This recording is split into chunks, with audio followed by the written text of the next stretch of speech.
go.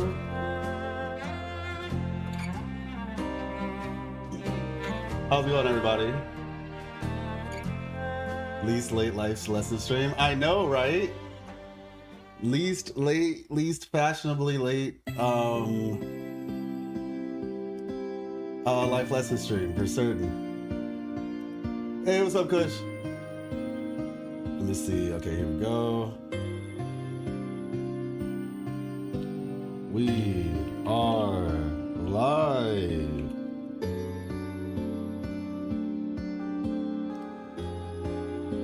Hey, Just H. Right, there we go. I think we should be good. Yep. Yep, I think we're good. Hey, what's up, Cole? How you doing? All right, let me know how the audio sounds. Is my voice good? Is the music too loud? I'm gonna turn the music down just a little bit, just in case. We made it. What's up, D? Hopefully everybody's doing well.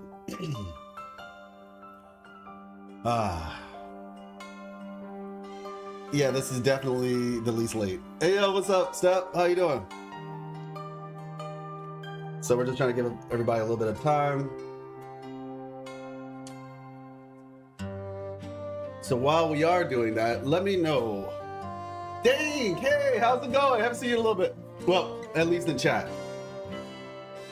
Wisdom is never late, nor is he early. Amen to that. Amen to that. That sounds like something Gandalf the Grey would say. Let me find out that actually was him. Oh man, hey, what's up, Kush? So, let me see. All right, we should be good. Yeah, I'm doing well. I'm doing well. Cannot complain. Let me see. We move this right here. Adjust that. Actually, you know what? I'm gonna stand right here, but then move this over a little bit. Okay, yeah, that should be good. So, it is? Oh shoot, it is! Maybe that's why I was thinking about it. So interestingly enough, I watched, big fan of those guys, Tolkien, C.S. Lewis, and we were watching, me and Miss Life were watching Lord of the Rings, because I watched it when I was a bit younger, but it was a while ago and I didn't really remember everything. And so Miss Life never watched it. And so I was like, you know what? Let's watch it. So we ended up watching it, I want to say late spring. It was like late spring, somewhere like March. No, April, May. Yeah, April, May. It's again, Oko here, rise precisely when he's meant to. Yep, exactly. Hey, what's up, T. Jenny? So yeah, let me know, what are you all excited about for 2.6? What are your, like I said, we're gonna go over some of the lore for 2.6, some of the things that we got, that was given to us, kind of explain the areas.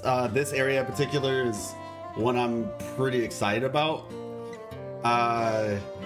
Yeah, it's gonna play a pretty big role, I think. Well, not even I think, I'm almost certain it will. But yeah, what are you all looking forward to? I guess I would say maybe the character you're looking forward to, and then maybe like a piece of information that we're gonna be given. I'll start first. Sorry for everything. No, I feel that. Hey, what's up, Horizon? They say Eglatown was Carthy's hometown, but I think they are wrong. It's when we went with Zani and talked with Christopher again. This time about the Blessed Maiden, I think that Ghost Town.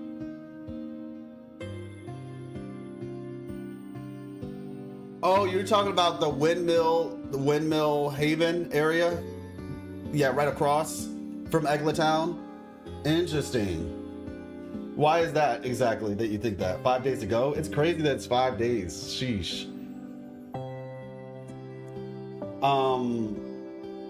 So why do you think that that's her hometown and not the other one? Because I mean, I'm pretty sure they said that a girl used to live there. I think it was supposed to be Carthia that they were talking about.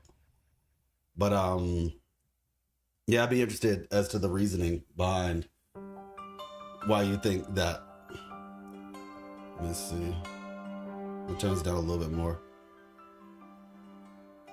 But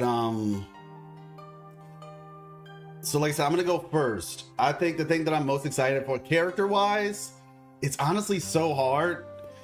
Like they're really doing the whole Pokemon Sun and Moon thing where it's just like, you know, pick one, and nobody wants to skip either one a lot of times, but then Galbrana shows up and it's like, okay, wait.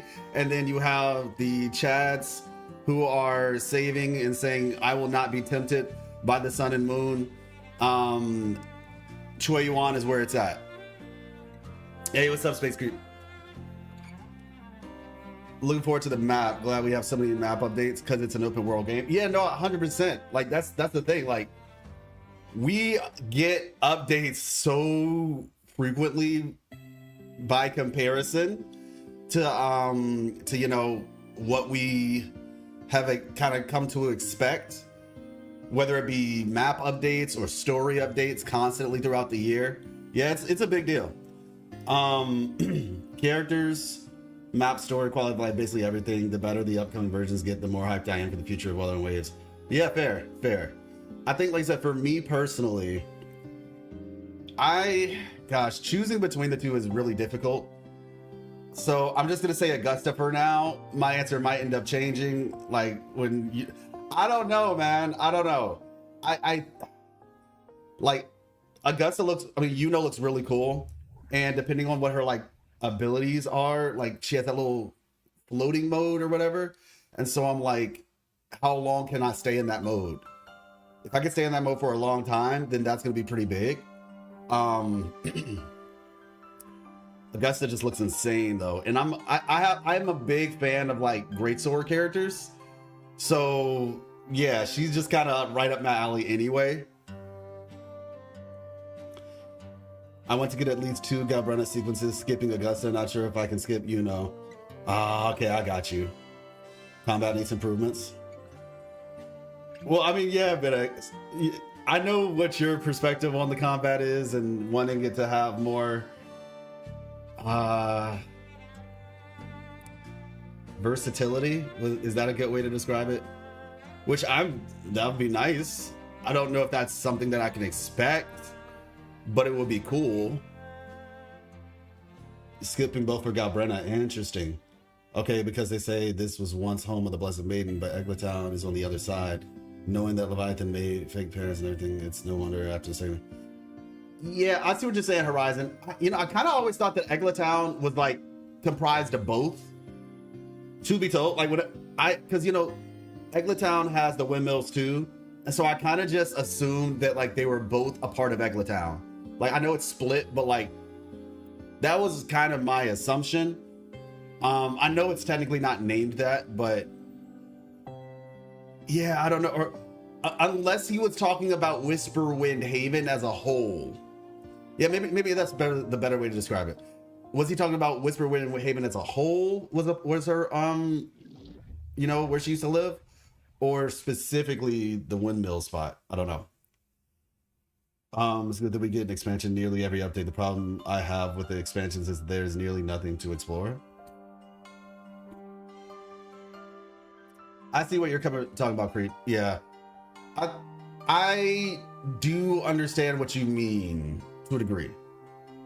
2.0 was definitely a lot to explore, but then some of the other updates did feel kind of one and done. I mean, I guess you could say that for a lot of things, but it's more so just like the area feels like, and maybe that has to do with the optimization, I wonder, around exploration, because of the fact you can just get everything so easily. It feels that way because like it's like, oh, if I go to the map and I can just click on this, I can just go directly to the chests and I can go directly to the, so I don't know if that's necessarily that there's nothing to explore, or if it's just that the exploration has been so optimized to where you don't have to engage with it to the same degree. Yeah, that's what I'm saying. So is that the exploration's fault, or is it the fact that things are just so optimized? You know, there's a mystery unsolved. I wonder who can solve it, which is the real homeland of Carthia. Yeah, I mean, he was kind of vague, I think. So I don't know if he's like, I don't know if it's Whisperwind Haven or because there seems to be significant things pointing to Eglatown. So without too much more, let me see, let me make sure I didn't miss anything. Okay. So now let's get started. Let's get started.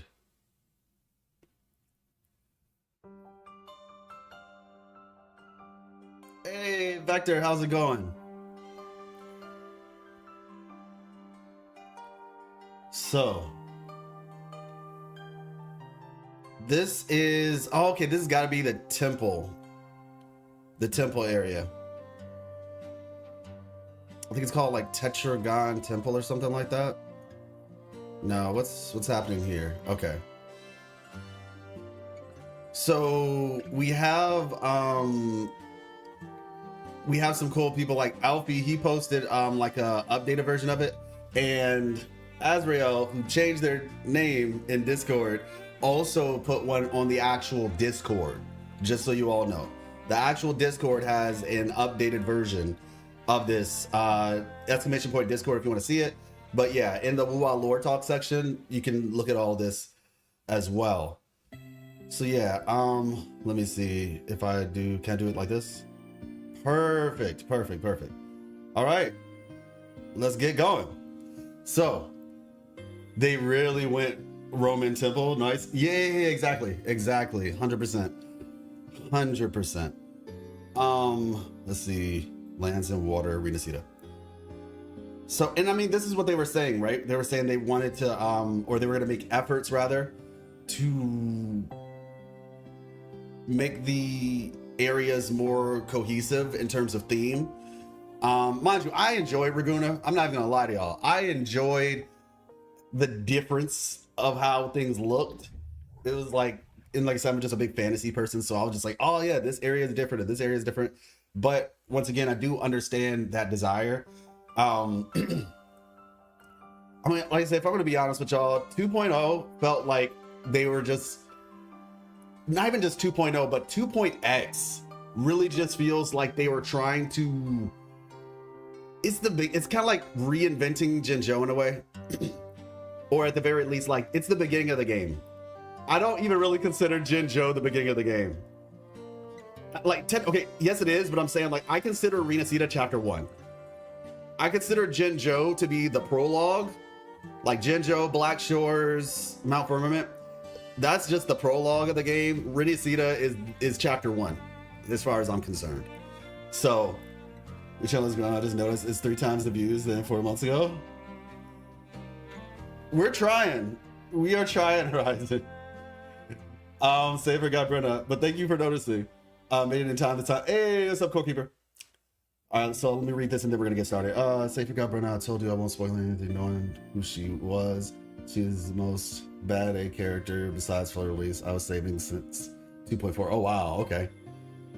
All right, so like I said, let's get started. Like I said, this is the temple, I'm pretty sure, where Iuno and all the priestesses hang out. Is this like a holographic thing?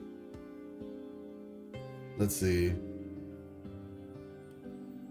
I'm about to say they have Great Aegon sponsored ads at the temple. Crazy. You know what this reminds me a little bit of too? This is a very specific example, but it reminds me of Kingdom Hearts. If you ever played Kingdom Hearts 3, gosh, I can't wait for 4. But if you played 3, I mean, obviously it's Roman aesthetics. But I remember running through a like you know, Greco-Roman sort of, and you're running through and it's the Hercules map. And so like this area kind of reminds me of that. Yeah, Hercules World of the Star. Exactly. Yep. And like seeing like these little broken pillars and the woodworkings of trying to rebuild. It's pretty cool. So yeah, the verticality on this place is about to be so sick. Also, is this like their Genesis like a Nexus? It looks kind of big though. I don't know what this thing is. I'm kind of wondering, but we can finally see it a little bit better. So it'll be interesting to see what that is. Yeah, there's about to be a lot of verticality, which is I love that stuff. So I'm all for it.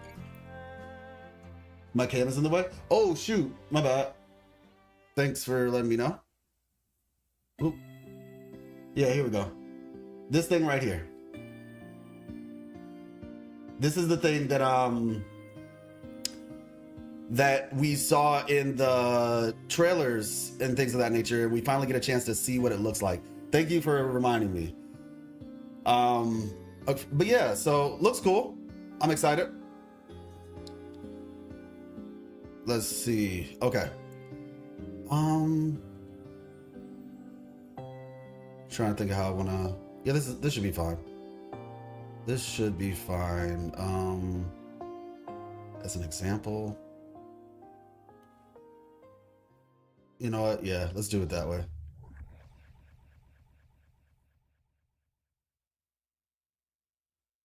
Let's do it that way.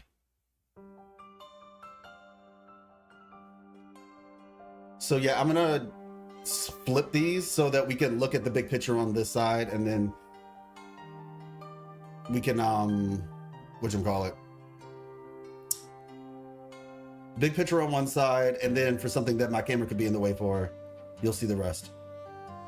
So that way I can read and do this at the same time. All right.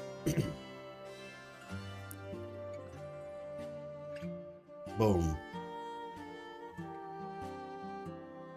Open a new tab. Okay, yeah, I mean, it's pretty self-explanatory, but there we go.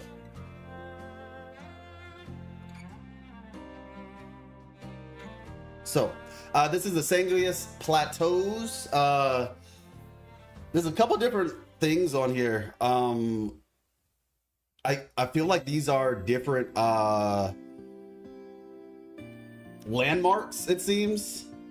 That's what this seems to be, like different land. Eye of Mordor, facts. This seems like to be different landmarks in this area. One is the Attilius Pass, the Hunter's Den, Crimson Grove Hunting Zone, Rust Rock Ridge, Past Bloom Plains, Corroded Lands, and World Piercing Spire. Okay?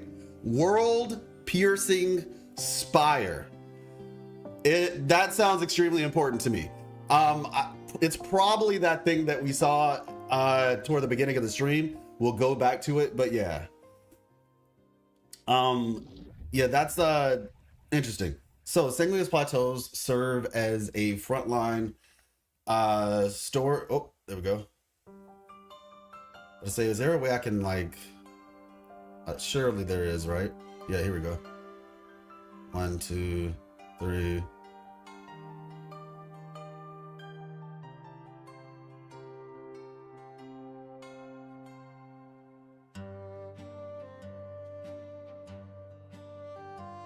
And yeah. So yeah, the Sanguis Plateaus serve as a frontline stronghold, and actually, now that I think about it, I can do this. Technologia.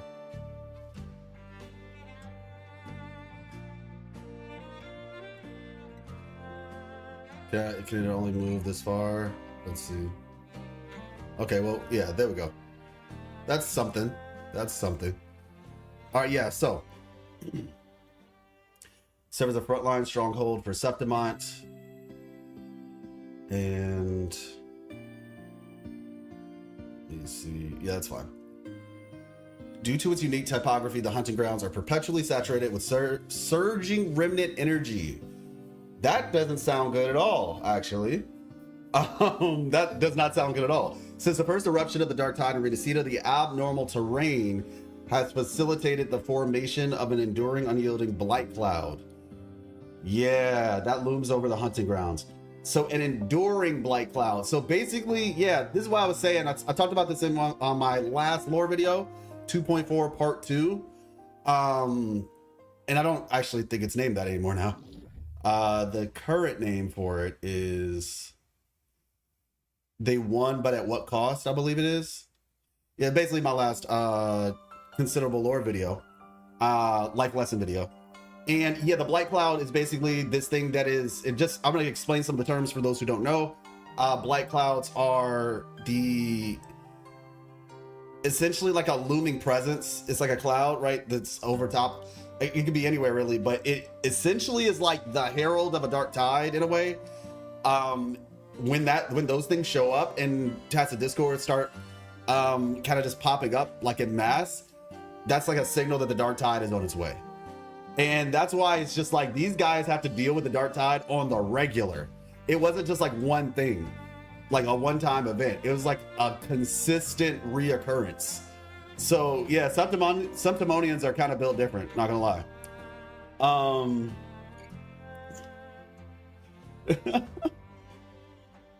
Let me see. Oh yeah, the camera thing, yeah. So it's a spawning ground for Fantastic Discord. It's a Septimont spawn camps now. Yep, 100%. Yeah, Septimont literally spawn camps the Fantastic Discords. That's 100% accurate. Also, Sanguis is Latin for blood. Yes, exactly. Sanguis Plateau is essentially bloody plateau. And I talked about that as well. Thanks for that reminder, Tin. I am back from Gamescom. My feet are killing me. Oh my gosh. Hey, Sky, how was Art Nights? You gotta let us know how Art Nights was. Okay, so yeah, due to it, okay, remnant energy since the first eruption of the Dark Tide, Renacida, the abnormal terrain has facilitated the formation of enduring unyielding black cloud that looms over the hunting grounds. With each swelling of the high tide, countless gladiators from Septimont gather here to hunt the creations of the Dark Tide in pursuit of glory. So, and let me just check real quick. What is this? 150. Okay.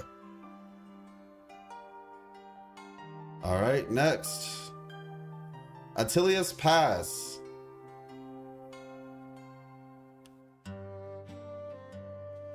Is it at 150 by default? Yes, it is. Nice. All right. Oop. Attilius Pass. Huh?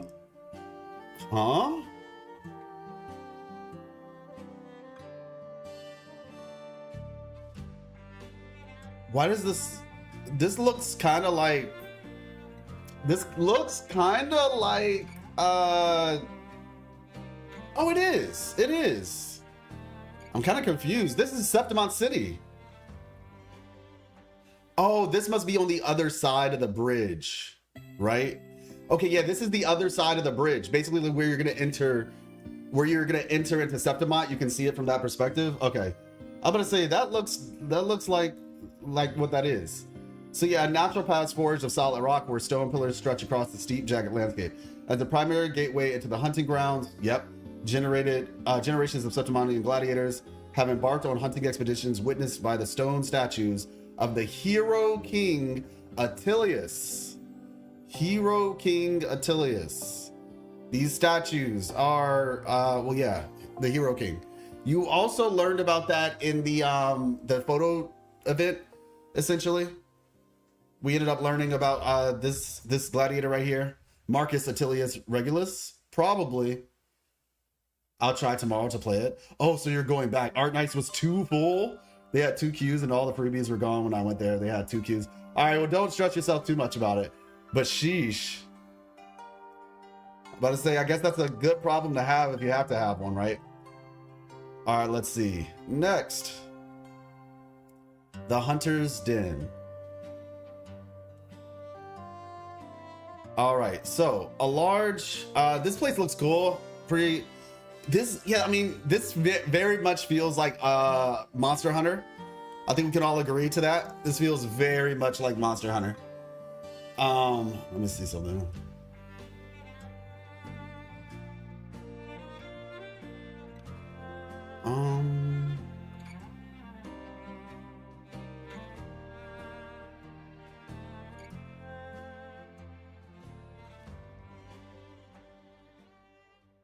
Yeah, this doesn't seem to matter. Okay.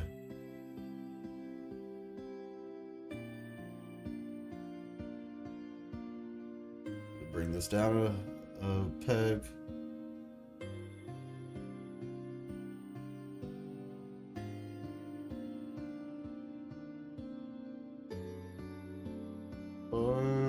There we go. Hey, Animax, how you doing? All right. Oh, all right, there we go. interesting. Okay. So, large. Oh, interesting. Interesting. So this area down here, not this spot. Still cool, but in a large encampment. Yeah, I was looking at this area right here. That's pretty neat. So, large camp adjacent to the Tilius Pass, providing a place for gladiators to rest and prepare after the hunt. The camp is fully equipped, supported by personnel and eco-logistics, striving to ensure every warrior returns to the hunt at their peak condition to plunge back into battle against the creations of the Dark Tide. Now, you know what's interesting to me? We're at the hunting grounds, right? Sanguis Plateaus, but there were other places that were mentioned too. And when we were in Septimont City, they were like places where they were like modifying the terminals. Yo, you know what? That could actually be like a new Federation thing in the future. Because yeah, there's like some NPCs in Septimont City that were talking about places where they were modifying terminals to get advantages basically in gladiatorial fights and stuff like that. And so I wonder if the technology used to modify the terminals comes from New Federation. That would be interesting. So yeah, plunge back. Okay, so the camp is fully equipped. Yep, striving to ensure every warrior returns to the hunt at their peak condition to plunge back into battle against the creations of the Dark Tide. Okay. Yeah, like I said, yeah, the whole Wooters, which let's just be honest, this is Monster Hunter. Got the palicos, got the, you know, camping grounds and all that. I'm feeling the vibe. Palico, exactly. Tetragon Temple, yep. That's what I thought it was called, but I didn't want to like assume. So the residence of the divine priestess of Septimont.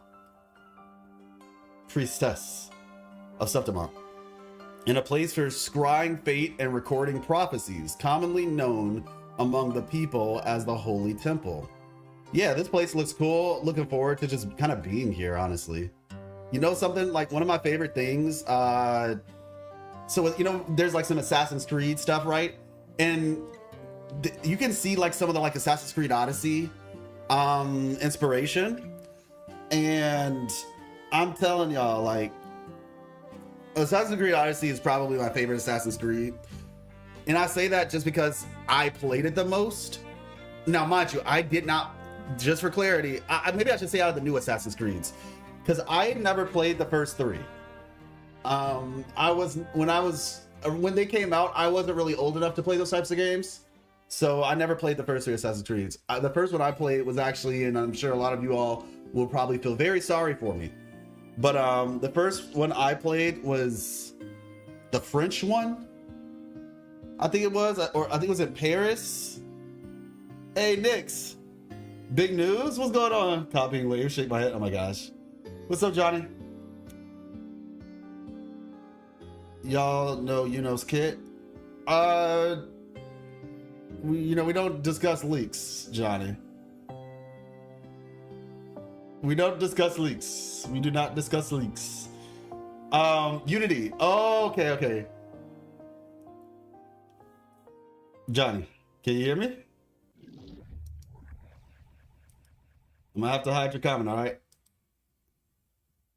Or if you could delete the comment, that'll be helpful. But yeah, you have to remember, as someone who's been like sponsored and stuff by Weather Waves, I have to be careful about that sort of stuff. Appreciate you. I got you, but appreciate you. Like, yeah. Every time there's what? It's out? Where is it out? Where is that confirmed?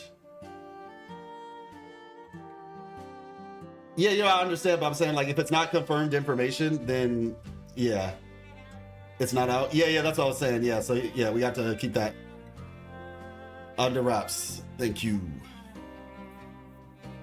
Okay, Johnny, you're gonna have to time you out, bro. You're not listening.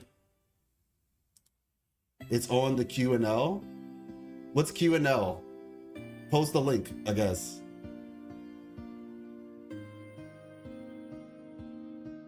Yeah, the kid is not out. Yeah. We don't discuss links because Kuro is faster than linkers. Yeah, but Unity. That's what I was referring to. Assassin's Creed Unity. That's the one that I played first. After Unity, I played Freedom Cry, actually.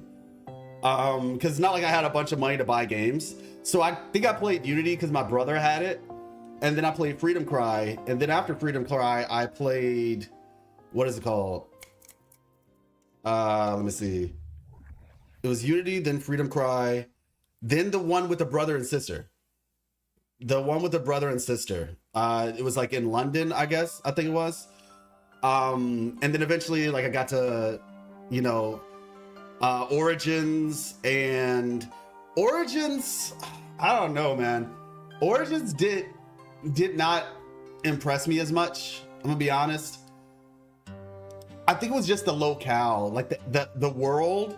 Like, it was a cool game conceptually, but I guess for me it was just the areas didn't speak to me as much. And it's not even just because it was in the desert, because I actually enjoy desert stuff personally. Like, I enjoy desert stuff, but this time around it just wasn't. Syndicate was London. Oh, okay, got you. Yeah. A little bit of the first 3 by only completed Odyssey. I got you. Go to loot bar. Well, no, listen, I believe you, but loot bar is posting leaked information. That's the point. Like, that's not official information. You know what I'm saying? Like, it's official in the sense that it's probably like from the beta or something, but that's not an official piece of information from the actual developers. And that's where the problem is. And I can get struck if I am engaging in that sort of stuff, because I'm currently and have been sponsored by Kuro. So yeah, that's just what that is. Western half of Sumeru. Yeah, that's what I'm saying. In the desert part of Sumeru, I loved it. And so, yeah, so it wasn't that, but like I said, I just really enjoyed Assassin's Creed Odyssey. I played the heck out of that game. Yeah, it was a joy. It was a joy. Shout out to Alexios and Cassandra. I played as Cassandra, but yeah, it was dope. Assassin's Creed Black Flag was the best in my opinion. Compelling story, but both, Johnny. I mean, I pull every character in the game, so I'm pulling both. I was originally the most excited about Iuno, but after seeing the Augusta's kit, now I'm probably more excited for Augusta, but you know, time will tell. Might skip both? Sheesh. It happens. Who are you saving for? Black Flag was the best in my opinion. That was the thing. I never played Black Flag. I played Freedom Cry, but I never played Black Flag. Was Black Flag on PlayStation 3? Or something? Was it like on a different console than the rest? I just know that Freedom Cry was cheap. I think it was like $20 at the time, so I was able to buy the DLC because it was like a standalone experience. But yeah, do you like NTE? I mean, NTE was cool. I think it needs some more work, but if it can get the work that it needed, yeah. Yes, it was. Yeah, okay, so I think it was a combination of those two things. At the time, Freedom Cry was cheap, and then PS4 hadn't, maybe it wasn't on PS4 yet at the time, so I just never played it. And then Unity, like I said, I didn't buy Unity, it was my brother's, but yeah. So all that to say that you pulling weapons too? Probably, I don't know, man. Probably not. Maybe, so I'm gonna get iuno on both of my accounts, likely. In the event that she works well with somebody on my other account, you know, potentially. If she ends up working well with that person who's on my other account, then I might get her and her weapon on that account, perhaps. But Augusta's weapon, I want to get 100%. You know, I'm not sure yet. I only play Black Flag. True. What do you think about the Duet Night Abyss? The fact that they are rushing the launch? Oh, when is it launching? Is there a launch date? Yeah, PS4. I mean, it is what it is. Like, it's been a while. PS4 has been out for a while. Like, eventually, that's how all things go. I just want them to start releasing Ratchet and Clank and Kingdom Hearts on PC, and I'm gonna be good. I probably might end up just skipping PS6 altogether. If they if Ratchet and Clank, Kingdom Hearts, and Sly Cooper on PC, yeah. Jak and Daxter, yeah, fair. I played Jak and Daxter, I just wasn't like as big. All right, let's get back to this because we're going so far away. Let's get back to this. And we will still talk about it. I want to still actually get through it. I think DNA announced their date on the 4th quarter of this year. Interesting. I think Arc Knights is probably going to come out toward the end of this year too. So this is going to be interesting. I hope I get sponsored by them both. That would be even interestinger. I know that's not a word. Interestinger, but I'm just being silly. Silk Song. Never played the first one, Hollow Knight, but I am happy because I know a lot of people are excited about it. 80 pulls in a 50-50 with 6 pity and 2 50-50 losses in a row. I want Augusta. I feel you. I'm hoping for you, Fees. Low Rise is really cool. Okay, got you. You should get into that if you like Metroidvanias. That's the thing. I'm not the biggest Metroidvania person. I like Hades. Hades was a cool game, like the roguelike thing. But the Metroidvanias, and who knows, maybe I just haven't put enough, like, I've never really hardcore tried one, I guess. So maybe that's the other thing too. I'm just speaking from the perspective of it doesn't necessarily look like something that's up my alley. But I don't know. Who knows? Truth be told, I'm excited about Sonic Cross Tag or whatever, Sonic Cross World.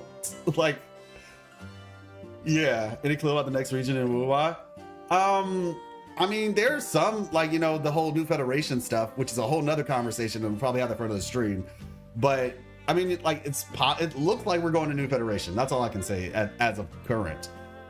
But now if you're talking about new region in terms of the hunting grounds for Septimont, then well, yeah, we're going over that. So Tetragon Temple, residents of the commonly known among the people as the Holy Temple. Okay. Oh shoot, that was it. Okay. Crazy. All right, let's just check real quick. We have the sun motifs at the top. We have, let's see, make sure we don't miss anything crazy. All right, nothing too crazy right now. I mean, we can see like some architecture. That's some cool little designs on the pillars. That's pretty. All right, there we go. Next, Crimson Grove hunting. Ooh, hello.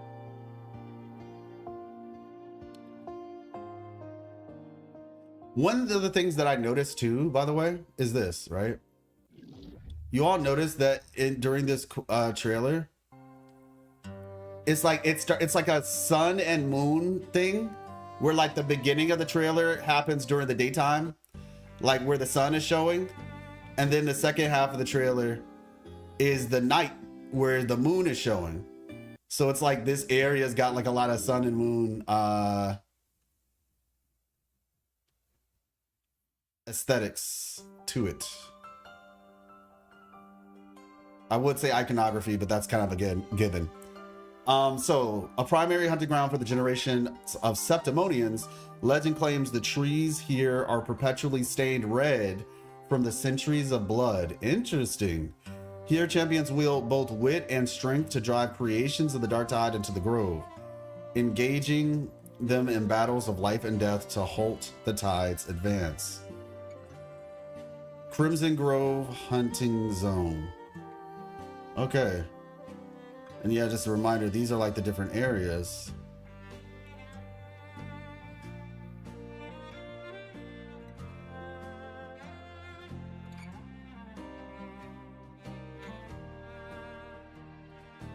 Here we go.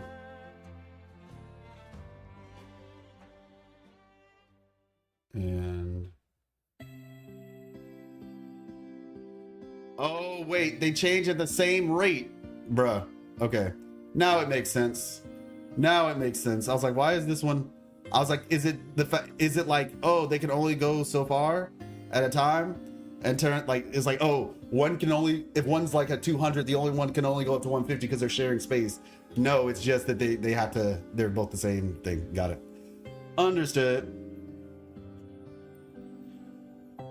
Let me see.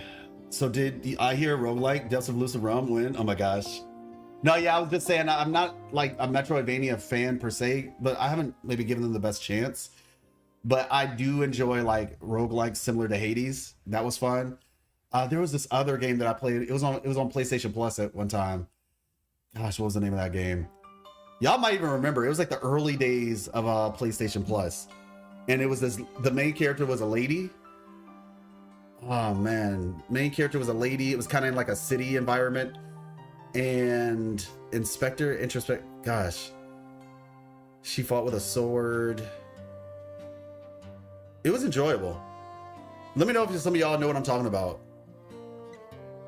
It was a PlayStation Plus game in the early days of PS5, I think, or PS4. Maybe it was PS4.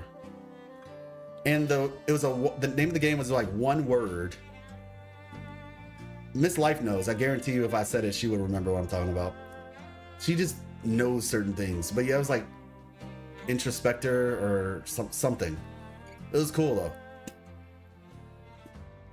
though. What about the last scene of the official trailer where possibly the Avenolium is shown with a huge sun behind it? Yeah, I mean, yeah, we'll discuss that. We'll discuss that. Let me see. So yeah, here champions will both win, okay, engaging them in battles of life and death to halt the tides of advance. Now, what I'm actually interested in is this nighttime or is this place always like this? You know? It looks like they're not though, because I feel like, is this the same place? Yeah, this is the same. Okay, so this is the same area. Wait, is it though? Because the background, I don't know. This is kind of hard to tell. I'm trying to compare this picture with this picture. And it's kind of hard to tell. I think they're the same place. Like this little bridge right here kind of looks like this bridge. They showed both night and day though. Well, yeah, I know they showed both night and day. I was just wondering if it's if there's certain areas on the map that only have nighttime. Like the tree area, we never saw the tree area during the day. Yeah, like we never saw the tree area during the day, so I'm just kind of curious. But so this is what this thing looks like close up. What is it though, I wonder? Because like something tells me this is not the spire. The world piercing spire thing. Something tells me that that's not what this is. So next up we have Rust Rock Ridge. Okay. A narrow stone path formed by massive pillars spanning the chasm between the Hunter's Den and the Crimson Grove hunting grounds. Beneath the path lies a bottomless abyss shrouded in mist and seething with dark tide. I can't wait. Crossing this path demands extraordinary courage, a quality the gladiators of Septimont who set foot upon these hunting grounds possess. Yeah, this little area down here, I feel like this looks similar to where we saw Galbrena in the what the tides tell us trailer. So let's see. And it looks similar to I mean obviously the Blight, right? But it looks similar to Mornfell Canyon. Next up, past Bloom Plains. Lands and water. A plateau where flowers of bygone eras bloom in boundless profusion. Every spring, this plains winds sweep ceaselessly through the blossoms that surge like a tide toward the sea. Here, the lingering heroic spirits drift eternally, clinging to the glory they pursued in life and the unfinished dreams they carry to their graves. What about the Corte Savante? Do you have any information about the Corte Savante? Hey, what's up, Rand? How you doing? That white grass reminds me of Ghost of Tsushima. Yeah, I agree, 100%. I mean, it really just depends. Like, technically, we have. You know what? You bring up a good point. I should probably make a video about the Corte Savante. I actually should make a video about the Corte Savante. Um, but I mean, like, I guess it would just depend on what your question is. Here, the lingering hero experience drift eternally, clinging to the glory they pursued in life and the unfinished dreams they carried to their graves. Okay, so are there going to be like phantoms in the area? One of the things that we still haven't really gotten a full-blown explanation on yet is what all those things that are just like,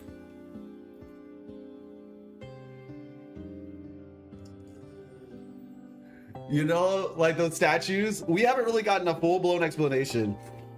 CSC would be a very interesting if we see anything about them here. Yeah, like that'll be. Hey, what's up, Moon? We haven't really gotten like a full-blown explanation of what those things are. All these statues around Septimont.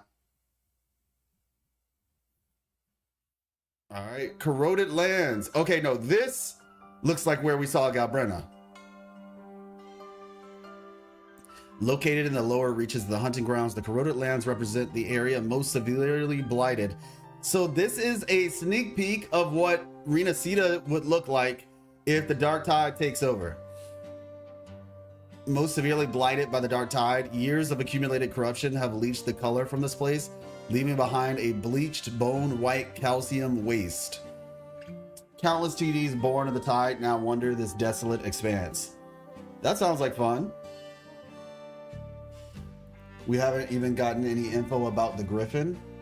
Yeah, I mean, I don't know, like, is it just the mascot? Is the Griffin just a mascot of Septimont? Because like they're just like, yeah, like, you know, like the team mascot or whatever. Maybe that's what it is. Insane demonstration. Appreciate you. I do my best. Finish you ever quest? It was pretty good. I like these types of quests. Yeah. It was cool. It was cool. Yeah, Augusta has a Griffin pet. Hey, what's up, Morzer? Augusta does in fact have a Griffin pet. Man, not so bad. Property values might take a slight hit. Yeah, some slight. But you know, the Griffins, right? The Griffins, we got you know, we got Wooters, we got Tadas, you know what I'm saying? Like, we just throw a couple of those in there and I think it should balance out, you know. To be honest, you see Corroded Land, I see free real estate, you know? It's just a bunch of free real estate. Is that a dragon? Right here? Was that like a perched dragon or something?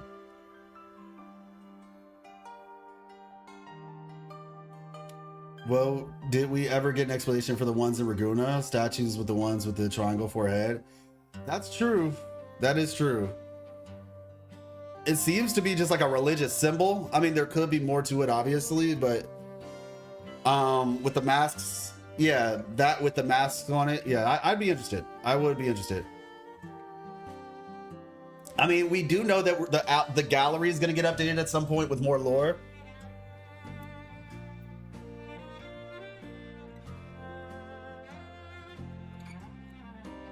Where are these images? I don't see an official Twitter question mark. So basically these images are from, it's on the Discord as well. Azrael did some translations for us on the Discord, and this is a post by Alfie, and I can drop this, let me see. I can drop this for you in the chat. Let me see. So I'm gonna post this in the Wuwa lore section of the chat, or well, like of the Discord, for anybody who wants to see what we're talking about.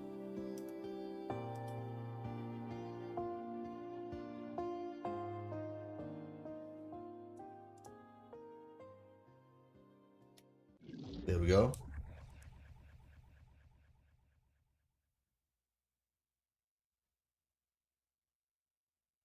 All right, there we go. So,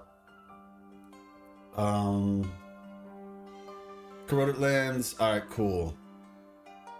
Next, Murmurstown. Now, this place looks interesting. This place looks very interesting, especially the fact that we got to see what this place looked like in the past. So, and this is like a town, you know, like a town like any other, right? And, you know, first-hand account. Excuse me. Of what's going on and the results of the dark tide on cities. Now, I'm not gonna lie, Core Keeper, it's at this. Some renovations might be in order before we try to sell some of these units. You know what I'm saying? Some renovations might be in order before we try to sell some of these units. Obviously, we can you know, sell it. We can, you know, put a little spin on it and be like, you know, very spacious. Very spacious studio apartments in the heart of the Sanguis Plateau. You know, we should probably work on that name too, Sanguis Plateaus. Like maybe we can say, because you know Sanguis does mean blood in Latin, so maybe we could make it like the Red Plateaus, right? We can look for the Latin word for red and just call it that. You know what I mean? So like it keeps the meaning, but it's not, you know, because like some people might be a little bit pushed off by the idea of living in the bloody plateaus. But yeah, you know, Murmurstown in the heart of the Red Plateaus, you know, red, you know, luxurious. You see what we're getting at here? Yeah, you know, studio apartment, you know, very community-centered experience. Like there's a community vibe going on. I think we could spin this. I think we can make this work. Subtle, suitable for gothic introverts, right? Quiet neighbors too. Exactly. Hey, what's up, Ali? How you doing? Quiet neighbors. Yeah, we got this. Do you think there will be eventually be ascendant equivalents for what? Those who are much more powerful than the Sentinel and resonators and manipulate reality more fundamentally? I can't say right now. I mean, what I think is, I do think there is the possibility for more rover-like individuals. I think that's possible. I don't know if you consider that ascendance. I mean, I guess you would, but I feel like there is a possibility in the future for more rover-like individuals. That's what I'll say. It's just Finland? That's crazy. I have a question. Is it true? How's it going, Chester? That the rover had all the elements before entering Solaris in the first ever cutscene? We don't know, but it's my speculation. Sort of, in essence. Because I mean, it's not like we're directly going out and collecting all the Pokemon or the Dragon Balls, but I mean, you could say that the things coming out of Rover were, shoot. Yeah, I don't know. That was a theory of mine. So to say, is it true? I can't say. But it was 100% a theory of mine. You mean in Soul 3 or out from it, since we have the confirmation that Rover was the sole individual that got all the blessings from the Correspondente? I'd say out of it, but yeah. Kind of out of it in a way.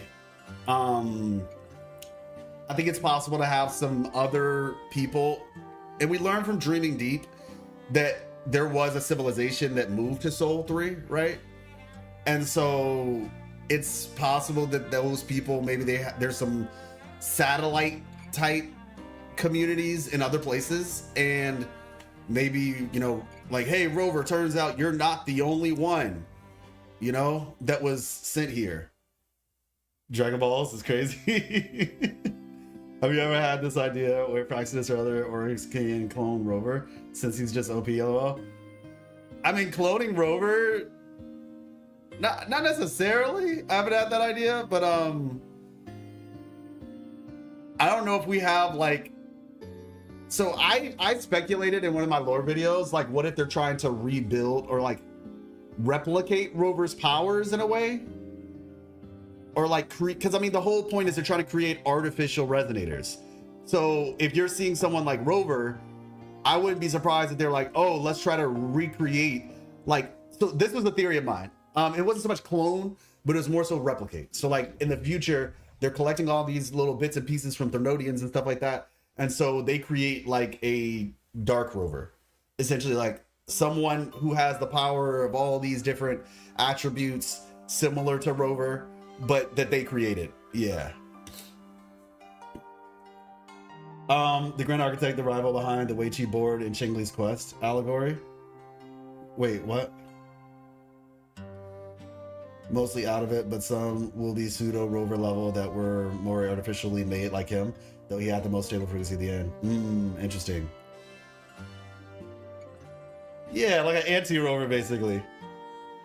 Wait, move to aliens? Huh? Is there anything we can get from the design of Rover's Gore terminal?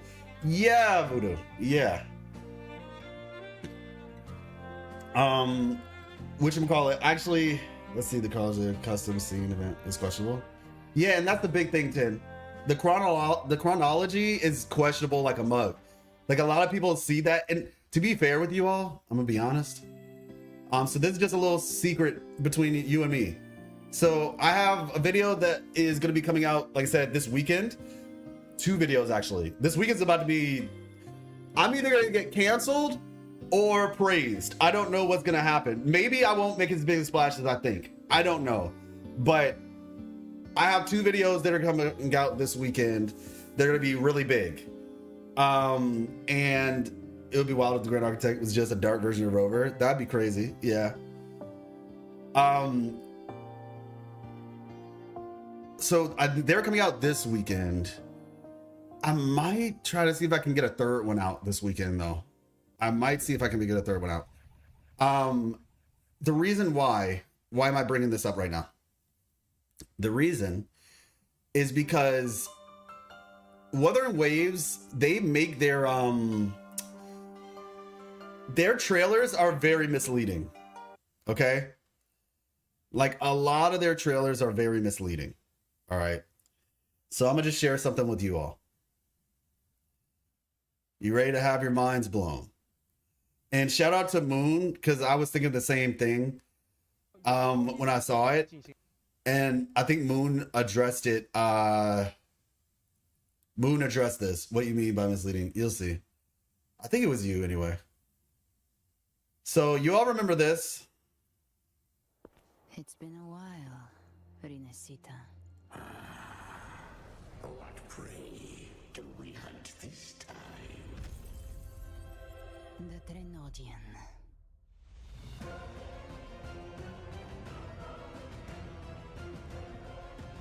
Yeah, Addis, that's a good question. I don't think so. I don't think they would lose their powers. I think the mark might go somewhere else on their body. And the reason why is because of Sheng Liao. Sheng Liao lost his arm, and the tacit mark is now currently on his... I need to look a little bit more into Sheng Liao. I can't remember if like the metal that his arm is made out of is like alien metal, or if it's just like some special metal created by the Corte Savante or something. But yeah, Sheng Liao's arm, that's where his tacit mark is. So I feel like you don't have to have your body to do that. Hey, what's up, Ion? How you doing? Is this Forte? Yeah, that's what I'm saying. Like his arm is where the mark is. It's not on his actual body. So losing a body part where the tacit mark is, yeah. Rip to everybody whose tacit mark is on their back, right? Like, how are you gonna lose your spine? Or at that point, you're probably just dead at that point. Yeah, the sun behind it. Yeah, I know. So I'm gonna share something with you all right? Yeah, he touched some weird substance and made his arm or something. Yeah, exactly. So the reason why I was talking about Sheng Liao profile said that his mark is on his left hand, though. I'm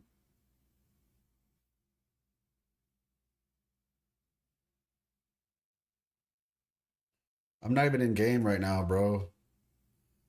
I have to go in game because I'm not even in game right now. But we can discuss that.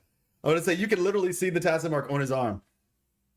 Geshu lens is literally on his neck. Yeah, I know. I think you can read it in game. Yeah, okay. I'll check. It's on his right robotic hand. Yeah, I mean, that's what I was assuming.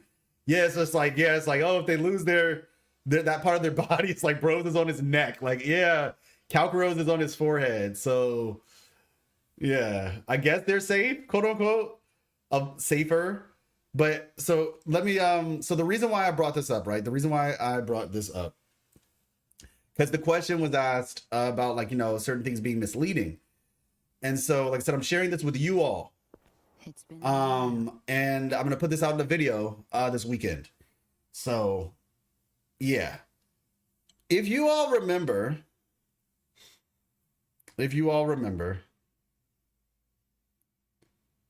I'm being nice. I'll be nice.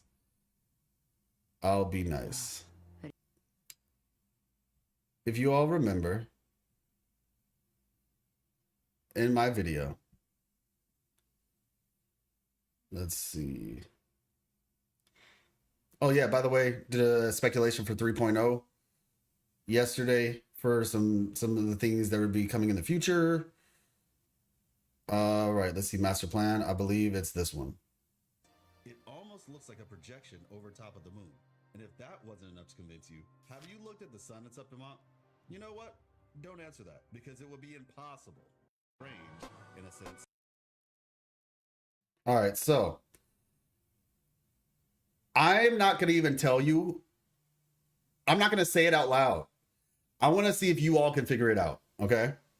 You all tell me if you can figure this out. The other notices it. When Rover arrives at the Avenolium Seminary, it's clear something substantial has occurred. Abby notices as well. There seem to be traces of residual resonance energy discharge everywhere. This is the energy resonators expend when casting their resonance liberations, or in layman's terms, their ultimates. What could have happened in the Avenolium that caused Karathea to fire off and...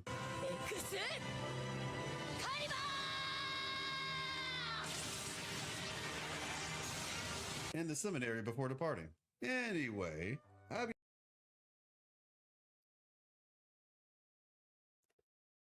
So... Rinesita. What prey do we hunt this time? The Trenodian.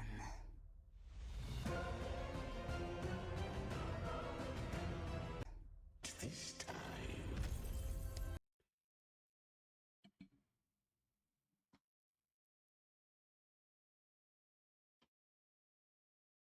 That's what I mean. I think this happened already. Everybody and their mother is saying, oh, Karathea's gonna die. Everybody's like, Karathea's gonna die. Oh my gosh, Galbrenna's gonna die. Or like, or not Galbrenna, but like Karathea's gonna die, or Galbrenna is gonna get cooked or smoked or whatever. I don't think Galbrenna would have gotten into the Avenolium before Rover unsealed it.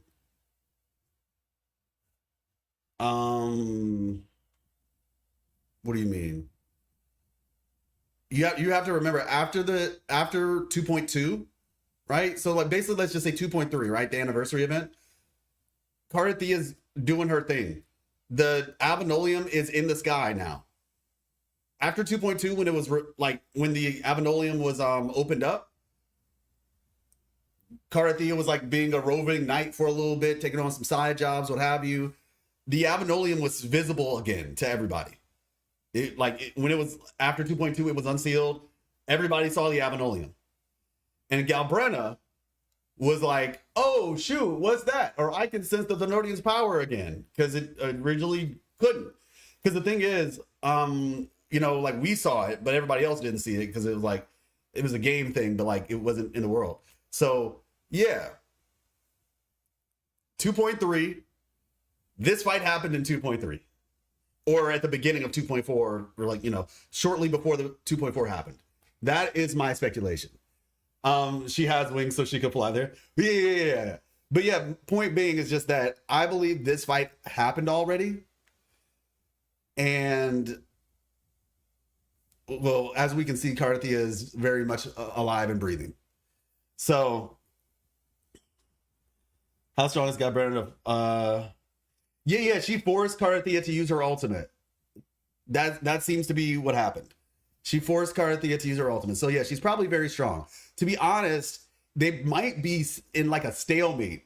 She's probably like, she might be just like very evenly matched, which is kind of insane for somebody. Like, does she have her second as resident? Is that possible without a Sentinel? I don't, not that we know of at least. Maybe we're going to learn some new stuff. Who knows? But yeah, she's very strong. She is very, very strong, clearly. Wait, how? What's the how, Allie? What's the how?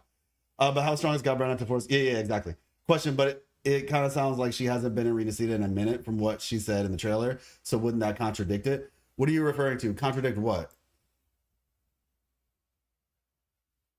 Like I said, the whole point is we do not know the order of things. That's literally the whole point. We don't know when it happened. So It's been a while, Renacita. What prey do we hunt this time?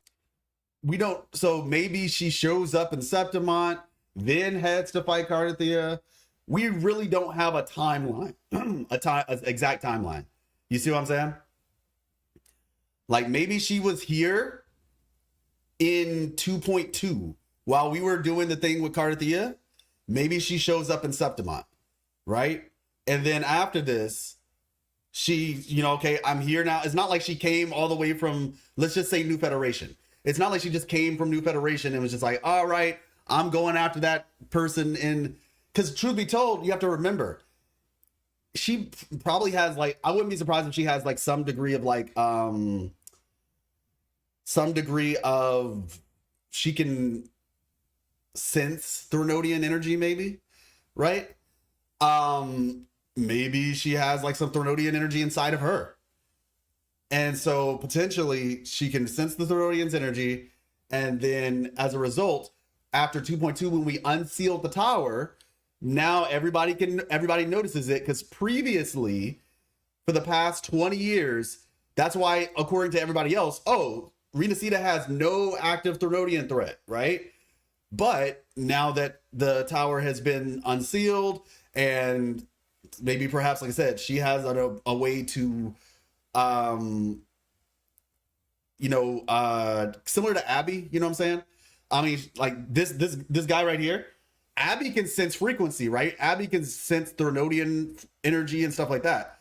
And so maybe this thing is similar to Abby, because it can talk too, mind you. And so maybe it was like, oh, shoot, a Threnodian just popped up on our radar. It's in Renacida. And she's like, oh, shoot, I haven't been in Renacida in a minute. Maybe she comes to Renacida toward the end of 2.2. And then somewhere after that, she does a little whatever she does. And then it's like, oh, you're in the Avenolium.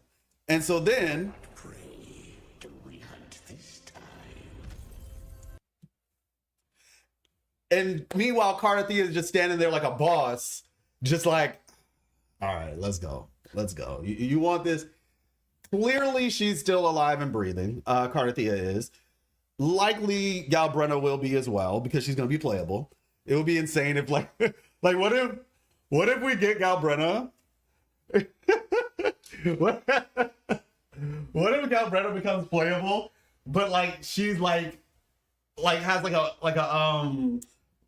a cane, because she got like destroyed by Carthea. She got destroyed by Carthea. And so it's just like, oh wait, what happened? You look so healthy in the cutscene. And it's just like, yeah, I fought Carthea. My legs don't work like they used to anymore. But seriously though, yeah. And so once again, like I said, realistically speaking, she's probably stupid strong. They probably fought. Maybe it was a stalemate, and then they actually had an opportunity to talk. What I will say is this: if what I'm saying is correct, Galbrenna is a shoot first, ask questions later type person. I mean, let's be real. It is the Threnodian. So she's like, yeah, I'm not about to sit here and ask questions. I am going to try to take you out as quickly as humanly possible. So yeah, they probably came to some agreement, and now she's probably, my theory, she's probably doing research right now. Like she probably got a chance to actually talk with Carthea. Then Carthea noticed the thing in Septimont, and then both of them went there. And now Galbrenna's probably doing her own little side mission to figure out some things on the Therodian, while Carthea does her own little side mission, mission to figure out things for the Therodian. That is my guess. And so when I say it's misleading, that's what I mean. It's like it's not chronological. I don't personally think that that this is a chronological situation. And then you have this, and I am still flabbergasted because I have no idea what this is. This looks like Septimont. It looks like the Avenolium if Septimont built it. Like, that's what it looks like to me. Like, you see the griffin, the little griffin statues and stuff like that. Like, it looks like the Avenolium, but in some ways it also looks like Septimont City. Like, it looks like Septimont City, but it also looks like the Avenolium. It's like they fused together or something. Septinolium, exactly. How you doing? Kataman, how you doing? And Vodka. Vodka, 199. But yeah, like, so that's my theory. That's my theory on this situation. Everybody thinks that translation, everybody was wrong. That's long story short. Everybody was wrong. And so yeah, I think like all the people who said that Carthea, is gonna die or something like that. My theory is that she's not gonna die. In fact, she already had this fight, and we're actually gonna be focused on whatever this current threat is and whatever the heck it is that we're looking at right now, because I still have no idea. It has pillars and flags on it, same that the Avenolium has, by the way. Yeah, and that's the thing too. It has similar flags to the Avenolium, but it also has similar structures to Septimont. Even when you look at this right here, right? When you look at these hollowed out areas, that's like the waterways of Septimont. I mean, of the Avenolium. So it's extremely mixed, and I'm just like, what is this? Like, I don't know, man. It's kind of interesting, though. I'll tell you that much. Couldn't it be a sphere made by Cristoforo as a last stand place? Now, that would be interesting if this was all just one big Sonoro sphere that we're looking at right now. What the purpose of it is, I don't know. And why is it taking... I mean, based on Cristoforo's abilities, right? He uses inspiration as a means to do things. So maybe he was just inspired by the Avenolium and Septimont. That's actually a really good point. That's actually a really good point, Kataman. I mean, it's not impossible that there was a seminary in Septimont. And that was my theory, Tin. That was actually my theory. That there used to be a seminary in Septimont. It's just kind of weird, though, because when we, in the Fabricatorium, right, those letters, it kind of sounds like they off rip. They had like a working relationship, but it sounds like off rip. What were they called? The Abogies or something like that. I know one of y'all knows what I'm talking about. But basically the people, the name of the group that settled Septimont, like the founders, the Abogies or something like that. It sounds like they founded it off rip with a difference in beliefs. Either they became more hostile in the latter years, or what? You can talk Luau lore for hours on end every day. Also, hi. Hey, what's up, bull guy? Abragati. Thank you. Abragati. And the thing about it is, that's interesting, right? Now, I do recall, and we still have to get through this, by the way. I do recall that Wuthering Waves on Twitter, they posted, let me see.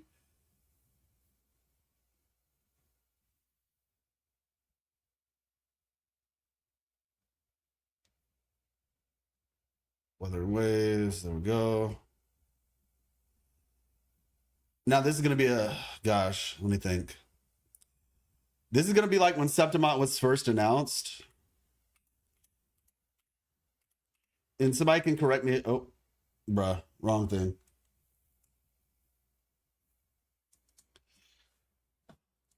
Septimont. Did they say something along the lines of like there were ruins like when this place first came out? New region. Let me see. I feel like I remember reading something that said like that there would be like order ruins here. Ruins of the order.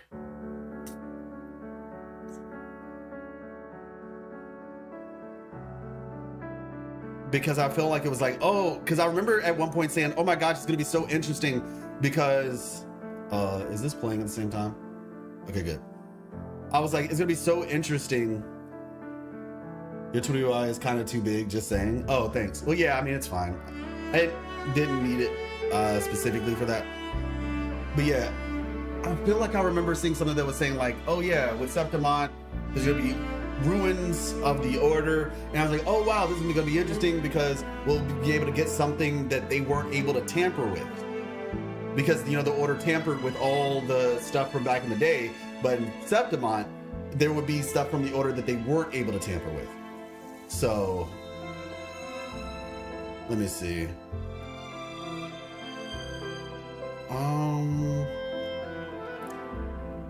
Looks like looks overclocked. Yeah, I can see that. I can see that. Give me 1 second.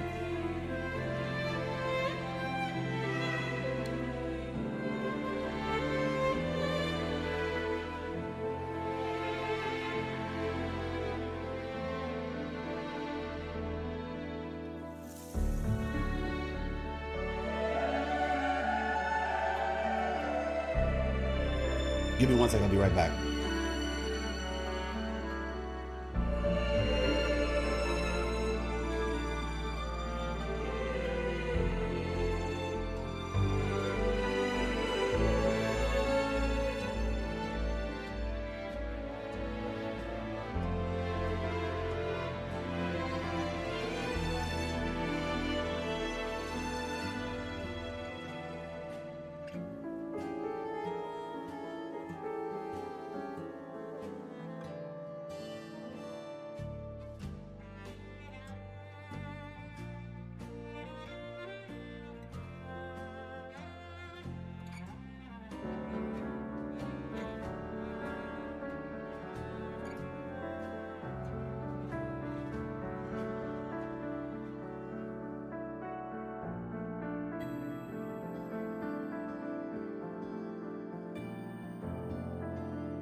Pretty tree.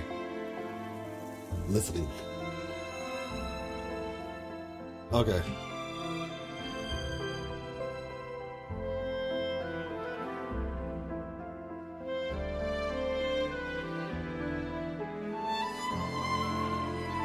My bad. I just realized this music was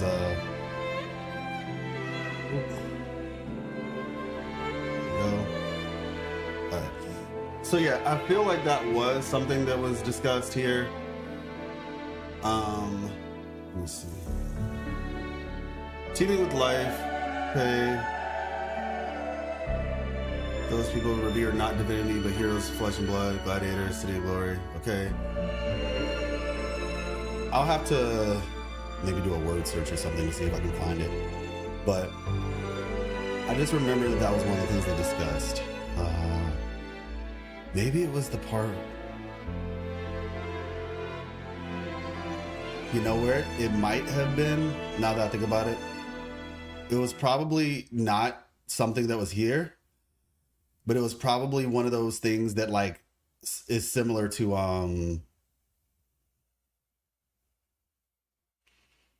this. It was probably this thing, like this variant, but for Septimont City. So I might have to go back and check. You might have forgotten, but there are 2 Avenolium statues beneath Septimont. You can spot them during the quick time event segment of one of the Dragon side quests. Oh, I probably forgot. I'd probably have to go back and check. Is it the one in Mournfell Canyon or the one on the other side with the big dragon statue? Hey, VIP King. What if the Avenolium and Septimont were once connected, but the Imperator used it as a seal? Imperator used it as seal. Might need a little bit more clarity on what you mean by that. Since this is what you do and it's related to the topic you're chewing on, can you explain the ancient statues and ruins for us all? As far as I recall, at least part of early Septimont was built by Reganesi. So that's something that I've been trying to think through myself. We learned, and I'm probably gonna have to open the game actually to kind of get through this, but we learned about this group called the Abrogati, and it doesn't seem like Septimont was built by Reganesi, at least as far as I recall. I have to probably go back and check. Gosh, it's like, I mean, I guess I wouldn't be surprised. I think the real question here is how hostile were they toward the sharing of faith at the beginning? That's what I'm trying to remember. Because I feel like I read something some time back that kind of provided some clarity around this topic. Let me see.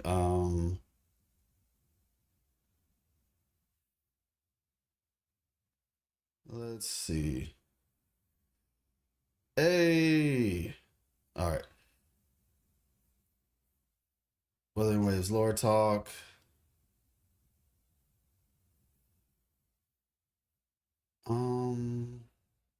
Threads. Pinned messages. Let me see. Hey, look, it's 10. Okay, not a whole lot. Okay. Oh, appreciate you. Well, that was helpful. Yes, these are Septimont stats. I mean, yeah, honestly, you know, I don't remember exactly where I read it, but this is, I'd say, proof enough. So yeah, it does seem as though maybe they built an Avenolium in Septimont. Maybe they built an Avenolium in Septimont. Oh, used it as a seal to well, the Avenolium came from Bora Waters, though. That's the thing. Like, we know that it came from the Bora Waters. So, you know, like, that's where it came from. But like I said, I think that the line of logic that, hey, maybe it was just connected, they built another one in Septimont, that actually seems to probably make a little bit more sense now. That seemed cooler because Mr. Light was saying it would mean it was just reappears. Is that in the sewers? Yeah, this is like the sewer area underneath Septimont City. We're originally from Raguna and moved west after TDs attacked. Yeah, they were originally from Raguna, yes. They still had a difference of opinion in how to revere the Sentinel, though. And so I think this was more so like they did not follow the order. You know what I'm saying? So the best that I can gather from this is either one, there's like an even deeper history to this that we don't know about, or two, they were just not hostile or as hostile. And I don't know if hostile is the right word, but they weren't as against faith being discussed back in the day. That's essentially the best that I can say for right now. So yeah, either they just weren't as hostile back then, or the other option.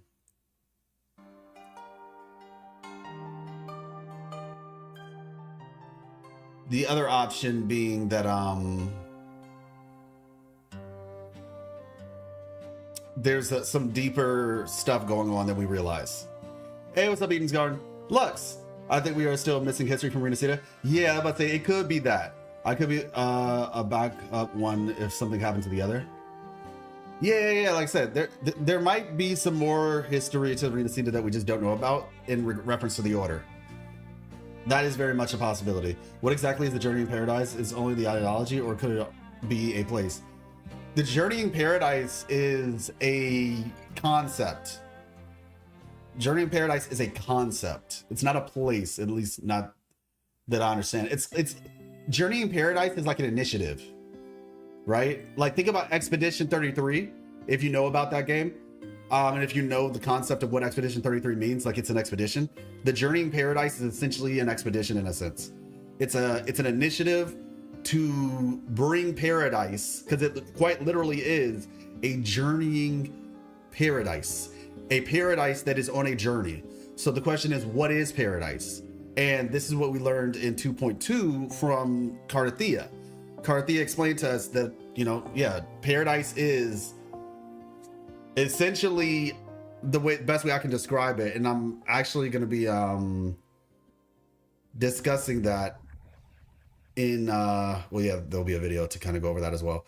But it's basically like an evangelical mission, like a mission trip, where the evangelical group called the you know, the Dark Tide, basically, right? You have the Pilgrims shelf and the Devotees flesh, these echoes that we have, well, you know, echoes that we have. When the Dark Tide hits, it turns these people into those, and basically they go out singing the hymns of the Dark Tide, essentially. This, like I said, this is kind of what Carthea was telling us back in 2.2. That's the goal. And so when what's his name, Fenrico said the foundation of the Journey Paradise has been laid, that's how you know things are about to get bad. And I'll just leave it at that for now. Isn't it basically journeying toward paradise? Well, it's not so much journeying toward paradise. It is paradise in and of itself, and it is journeying. Because the goal of the Journeying Paradise is to convert all of Renacida and then to move to other nations. Like I said, it's like an evangelical trip, like a missions trip, where it's like we're gonna evangelize all of Renacida with the gospel of the Dark Tide, and then we're gonna move to other nations. That's what we're trying to stop here. Transforming into start an evil crusade and march across the world, bringing insanity, absorbing further victims. Yeah. The Spanish Inquisition minus the whole torture thing, as in they went everywhere to spread religion, but in a forceful manner. Yep, that's exactly it. It's the Spanish Inquisition.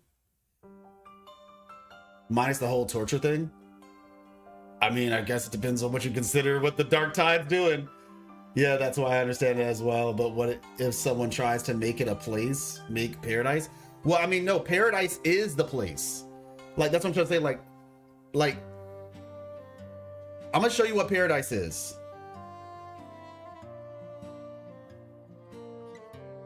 This is paradise.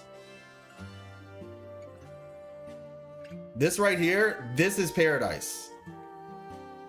This is paradise.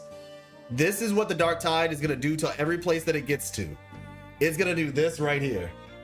So here's your paradise. This is what you were asking for. Hey, what's up, gaming? I have a lot of analysis, but my English is limited, making it difficult to share data and theories. I view Carthea as a rebirth. Did you find anything else interesting? Carthea as a rebirth. I mean, in some ways you could say she has been rebirthed, but I mean, Renacida in general, the word means rebirth. I'm late. Did we discuss the is that Yang Yang pic I posted in Discord? Oh, I think that's Yang Yang. I don't know if there's like anything deep about it though. I feel like they were just taking a picture of the area and they used Yang Yang to take the picture. Yeah, this is it's like Yang Yang is on a journeying around the world to see the sights that Rover sees, I guess. Because she was in Peaks of Prestige as well. The card game, she's in Peaks of Prestige. So I don't know if that if this is just like a little Easter egg that they're gonna do from now on. That would be pretty cool if it was the case, but I don't know if there's anything necessarily deep about it right now. At least not that I can tell.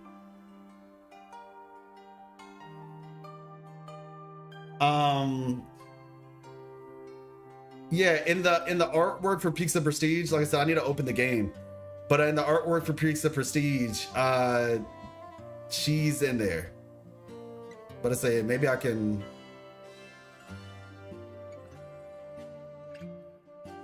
I don't think it would be on here though.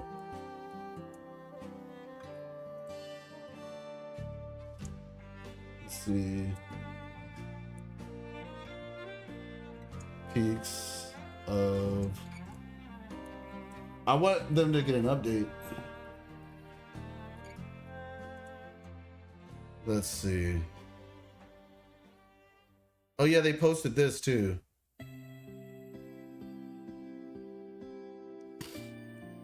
Peaks of Prestige, okay.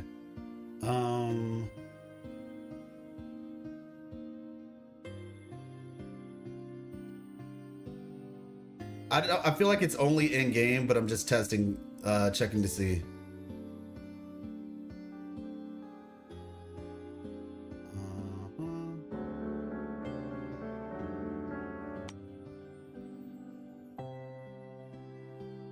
Let's see.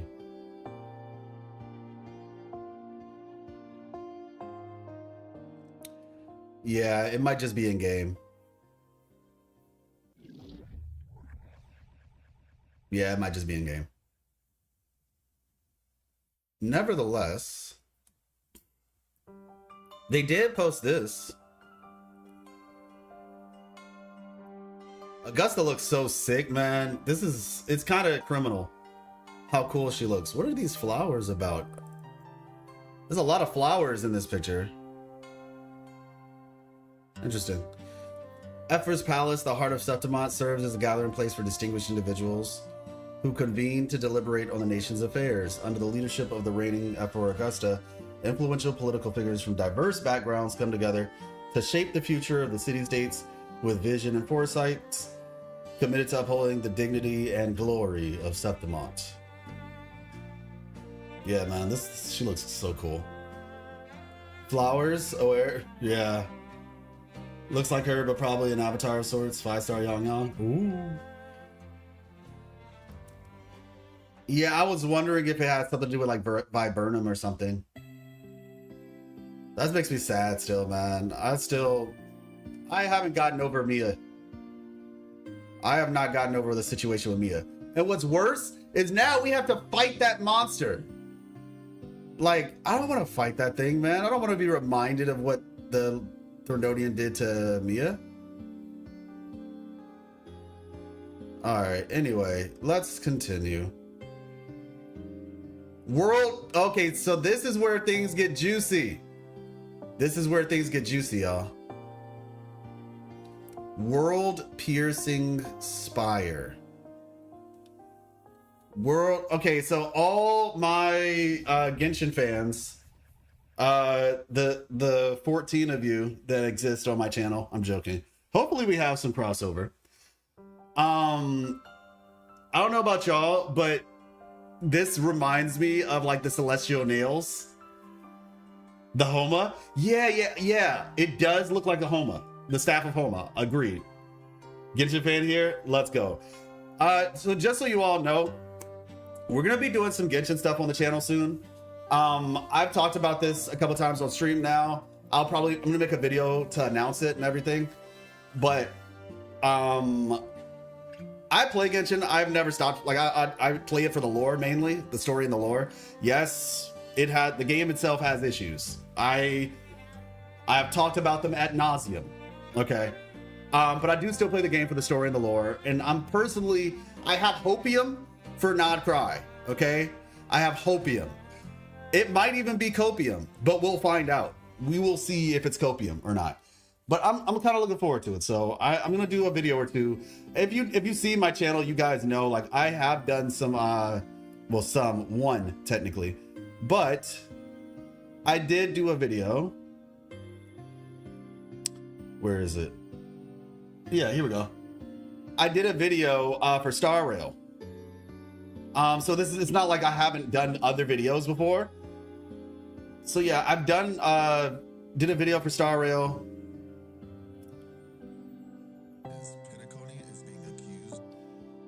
Did a video for Star Rail. It was pretty cool. I enjoyed this one, honestly. I possibly would have continued doing videos for Star Rail, but Pinnaconey disappointed me to no end.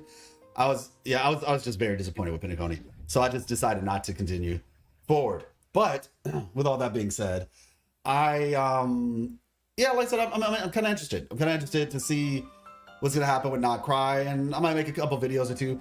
I think the big thing is, like I said, with a lot of these games coming out, whether it's like Arknight's Infield, which Arknight's Infield is probably my most anticipated game right now. Like even more so than Ananta. The only other game I could say that is the most exciting for me outside of like Infield is maybe like Silver Palace. But yeah, Arknight's Infield, Silver Palace, those are like the games that I'm probably the most interested for right now.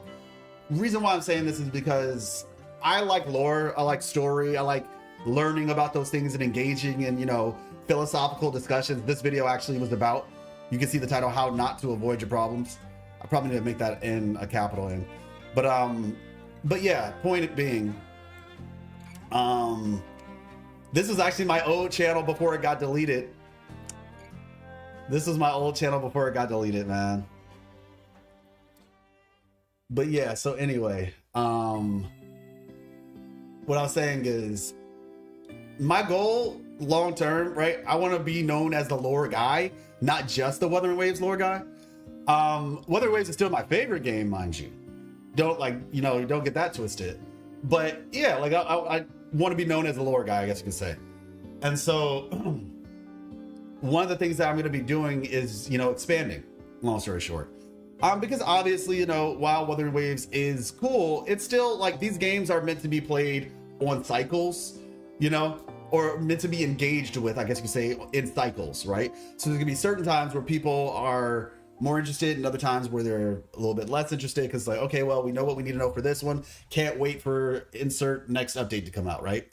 And so when that does happen for me, because like this is what I do, there needs to be like some way to,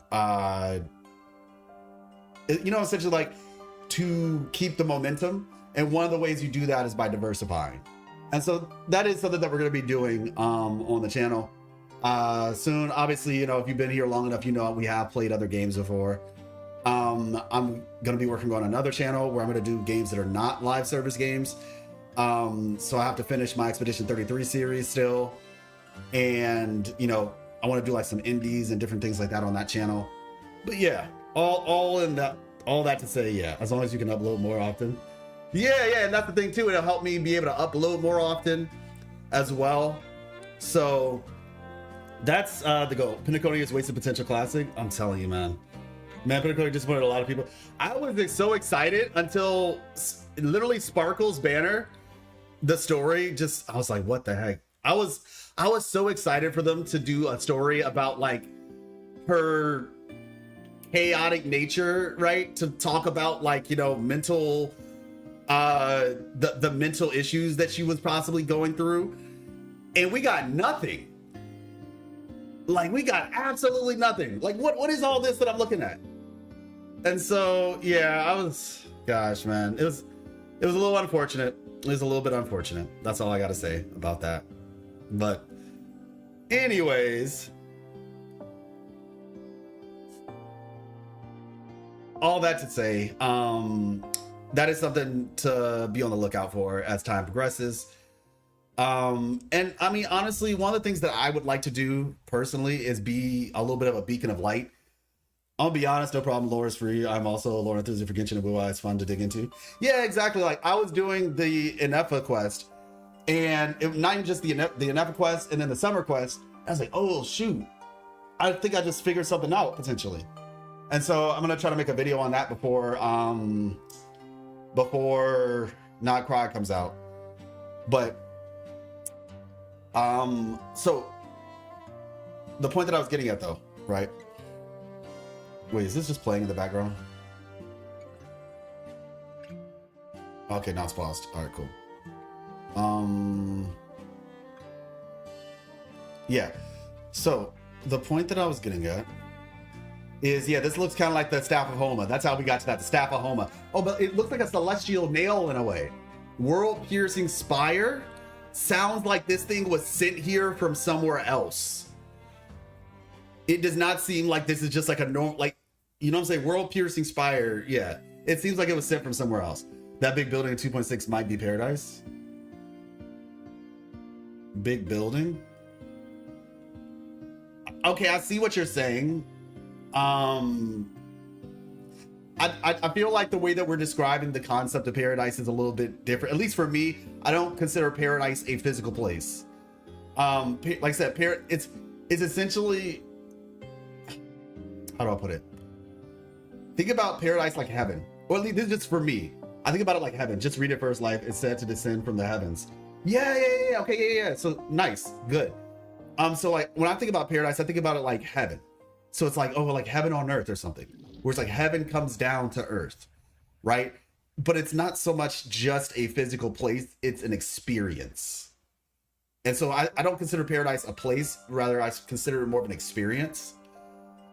Even though there might be like a paradise headquarters, you could say, like maybe that's what that is at the end of the live stream, right? Maybe that is the headquarters of paradise, where it's like that's where the Therodian will sit on its throne or something. I don't know. Because we do know that the Therodian seems to want to mimic society in the sense of like it wants to be the person that everybody praises. And so it would, you know, in a very, what is it called? In a very, oh gosh, what is it called? When somebody's full of themselves, narcissism, in a very narcissistic way, right? Like it would definitely make sense if the Therodian had like a throne to sit on, but yeah. Oh, so clarity. What I was trying to say earlier is that one of my goals with the channel, and some of you all have already experienced this and you've said very kind things and I appreciate it. I want to be a bit of a light, you know, a light in the darkness, you know? And because I was trying to like wrap it up with the whole like covering other games and things like that. The gacha space is bad. Leviathan is Pride.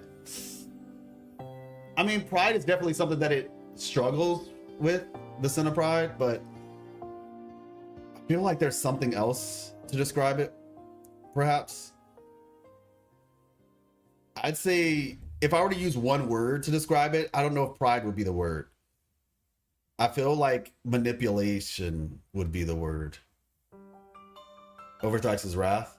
I can see that, but I'd have to look into it. I mean, we do know there are... I'd have to look into it. But the other thing is, do we know how many nations there are? I don't think we have enough nations to... I don't know if we have enough nations, because look, Huanglong has 7 cities by itself. And Jinzhou has a Leviathan. I mean, has Overthrax. Now, is Overthrax the Therodian for all of Huanglong or just Jinzhou? You know, so it's a little bit difficult there. Ziggy Tank, I feel like most gacha videos these days are drama and reaction to drama vids with CCs cannibalizing each other's videos. Ziggy Tank, you are 100% correct. And I am going to be talking about some stuff soon. I've been saying this for a while. I've been doing this for 2 years. And I have not really said a lot about a lot of things happening in the space. And I'm going to be making a video, possibly even a couple videos, to, in my opinion, just try to set the record straight, I guess, in some ways, about my thoughts about everything. This is just, you know, it's for, I guess you could say, a constructive critique. Because as you all know, you've seen my videos, you know that that's not really like, I'm not like a drama creator or something like that. Like if I have a video, you're gonna get like something informal. There'll be some information, some entertainment, like some quality content, basically. So yeah, and you know, I was like, oh no, don't go become a drama creator. Like I'm not. But there's a difference between making a video about drama and making a video about like real life issues. And just to be honest, I think we're at a point where some things need to be. We need a mirror. The gacha space needs a solid mirror, in my opinion. But yeah, so this weekend I'll be putting that out, as well as my lore video is going to come out this weekend for my 2.5 lore video. The magnum opus, I guess you could say, for 2.5. But yeah, with that being said,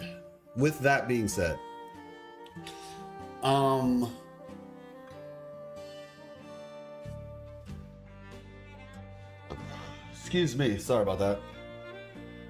7 Sentinels are home along, so there must be 7 Thermonians, question mark. I mean, not necessarily. Maybe, possibly. I don't know if it's a guarantee, but it's likely. I would say it's very likely. I don't know if it has to be, but it is likely. And so with that being said, you know, home along is not the whole world. So trying to ascribe a 7 deadly sins type of concept to every Thermonian might fall short, because then you'll end up having more Thermonians than you have titles. But yeah.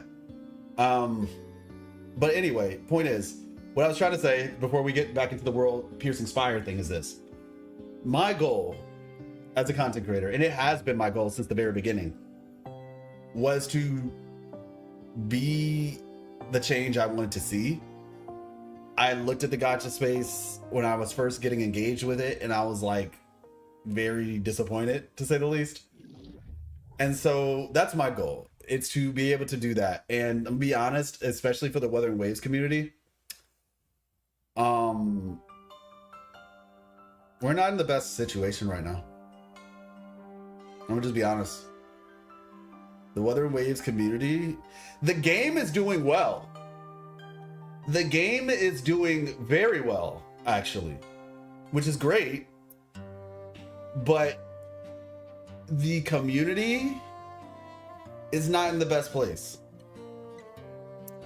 And I can't tell you all how many times I've had people come up to me and say stuff like, whatchamacallit? I've had people come up to me and basically say like, oh yeah, you know, all of you, all the Wuthering Waves content creators, oh, it's just drama, nonstop, or it's just a bunch of drama creators in there. Like, why, you know, like literally, I saw people talking about, did that personality quirk of Leviathan always exist in a digital village, getting the obsession with pseudo-religious absorbing after it was fused with Imperador? Bullgrat, that's a good question. I'm gonna answer that really fast. It was always, the religious stuff always was a thing, because we learned in the Transgressor's Transcript, which is a note that you get from collecting the notes in Thessalio Fells. Thessalio Fells? Is it Thessalo or Thessaleo? I think it's Thessaleo. Thessalio Fells. Fells or Falls? I'm getting Mournfell Canyon and Thessalio Fells or Falls. Anyway, you get my point. That area, right?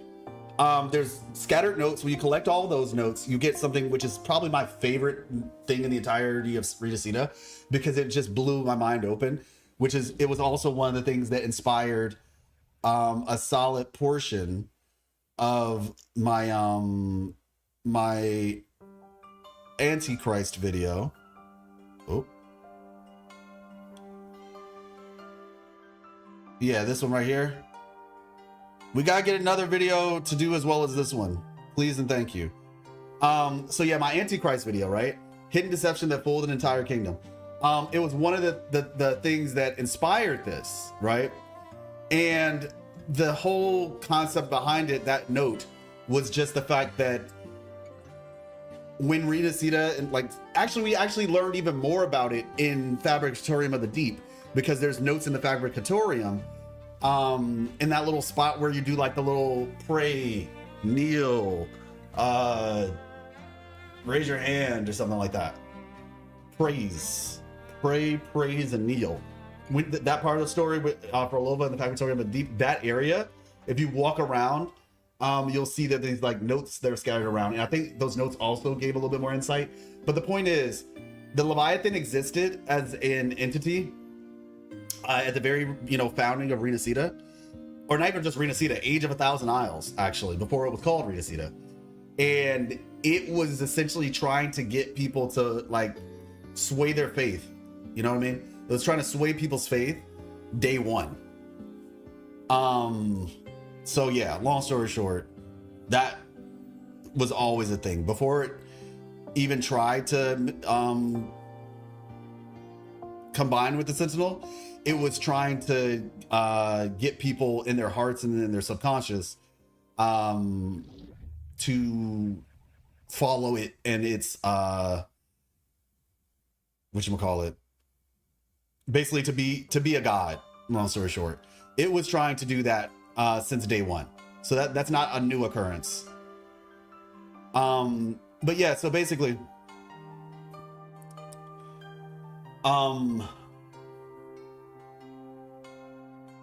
what I was getting at, because I just thought that was a really good question, so I wanted to answer it real quick. But what I was getting at is this. I was looking at Arknights, okay? So, you know, Arknights came out, really, it didn't come out.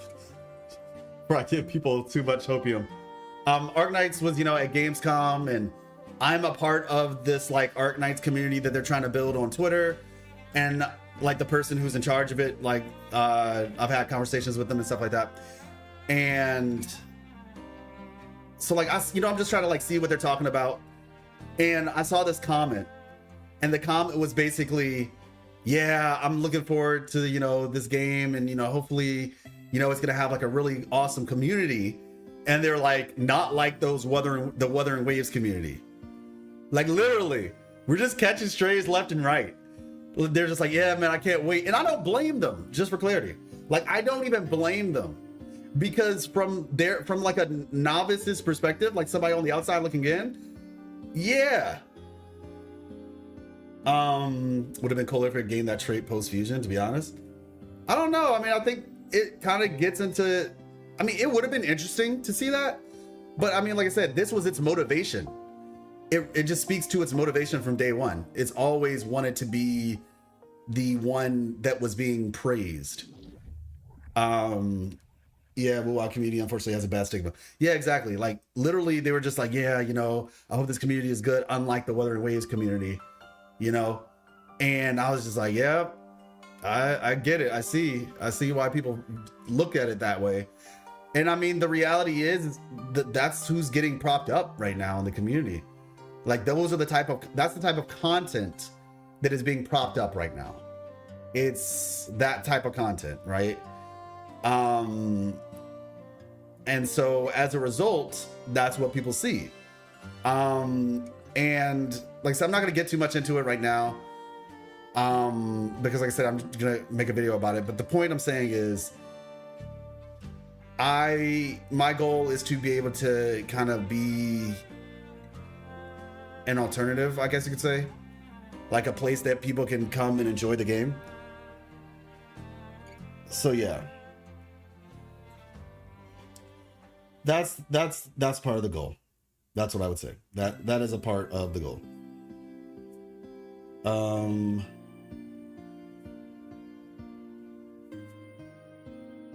All right, back to the lore. Yeah. By the way, if you are on YouTube, could you please like the stream? It helps immensely. It helps immensely. Hey, what's up, Alfie? You came right on time. So, well, yeah, I know. It's, people watch it, so it gets promoted. That's just kind of how it works. So, yeah. I would say that I absolutely love the community we have here in this channel. Yeah, and that's why I try to tell people, Rez. I literally try to tell people that. I'm like, because I see people online saying, oh my gosh, I just want to find somebody who's not constantly arguing about, you know, shipping wars, or feel like the most gotcha these days are drama. And okay. Yeah, like I see people all the time saying like, oh my gosh, I want to find somebody who's not just shipping wars, or not just comparing waves, or not just, you know, yelling about, you know, waifu husbando this, or you get my point, right? Or like, oh, let's all hate farm insert person or whatever. And I'm just like, hey, I'm just like, this is me. I'm like, hey, over here, we exist. I'm here. Look at me. Like, that's literally me. I need feedback. Is text easy to read, or I need to use a different one? No, it's perfect. I like it, Alfie. It's good. Yeah, now 2.5 has made a huge I'd say actually 2.4 is where it started for me. I noticed more people talking about the story like ever since 2.4 when they made that split. When they split the story up, and they're doing it again with 2.6, which is great. Yeah, 2.5 continued. So I do think that it's getting better. I will say that. I do think it is getting better. CC's move with gacha games. Hopefully when the new stuff comes out, they'll leave it then. Yeah, I see that. Talk about the game itself instead of other stuff. Yeah, I mean, that's I don't really enjoy that other stuff. I enjoy the game. But anyway, let's see. Okay. Massive wedge shaped structure. So this is where things get interesting. All right, I know. Sorry for that little tangent. It was needed. It was necessary. But we're back. World piercing spire. This is interesting. A massive wedge shaped structure anchored in the lower reaches of the Sanguis Plateaus. Anchored. It descended from the heavens alongside Renacita's Sentinel Imperator and came under its dominion. Now that's interesting. That is interesting. So this is the second time we're learning, because we know Jue had a similar story. Jue came from the heavens, from the skies or whatever. The pod. So I'm about to say I need to fix that. Oh, it's Steam actually. I'm about to say putting people on blast. There we go. So this is after the first eruption of the dark tide in Renacita, the world piercing spire was activated. Interesting. Its energy field effectively contains the cloud of dark tide energy hovering over the hunting grounds. It's almost like it was, wait a second, preventing it from spreading toward the urban districts of Septimont. Restrained by its power, most of the TDs born from this cloud are likewise contained and suppressed within the lower areas of the hunting grounds. Okay, that's really interesting. Because essentially what that's telling me is the Sentinel knew that this would happen, or whoever sent the Sentinel knew that this would happen. Hangman, I don't know. They never do. That's the thing. They never do. They always post it in CN, but they don't post it in English. I have no idea why they don't do it. Yet, Alfie, we were talking about that earlier. It's very much like the Celestial Nails, except the Celestial Nails screw things up normally. Or at least they usually have, because you could argue that in some cases the Celestial Nails help. Right? Like in the chasm, I think the Celestial Nail was there to like stop the abyss stuff from corroding to that. But in other places like Enkanomiya, I mean not Enkanomiya, that island in Inazuma, whose name I forgot, and Dragonspine, the Celestial Nails in those situations kind of created bad stuff. So this is like a Celestial Nail if it was actually for good. Is that the same ring from Mount Firmament in the background? Yes, that is the case. This came down with the, and we know that the Sentinel's pod. So this thing is not the pod, but the pod is probably very close to it. It's likely very close to it. Also, I'm excited what the Sentinel wants us to find, that secret. Do you have any idea what it could be? I feel like the thing that we're going to find for Rover is probably going to be like, shoot, I don't know. It's probably has something to do with past Rover, because you remember past Rover and the Sentinel had an agreement of some sort. So it's probably going to be some information that past Rover wanted to give to Rover. Once again, this is why in my latest video, when I was talking about my expectations for 3.0, I was explaining, I think that the story is about to blow up. Like, I legitimately think that the lore, soon thou shalt recall all. Exactly, Alfie.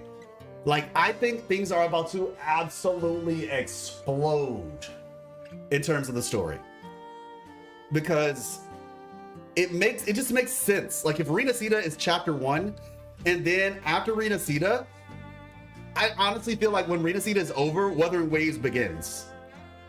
I know that sounds weird, but it's like we have the prologue, then we had chapter 1, prologue being Jinzhou. Chapter 1 is like Renacida, right? And then after this, we're just gonna like, okay.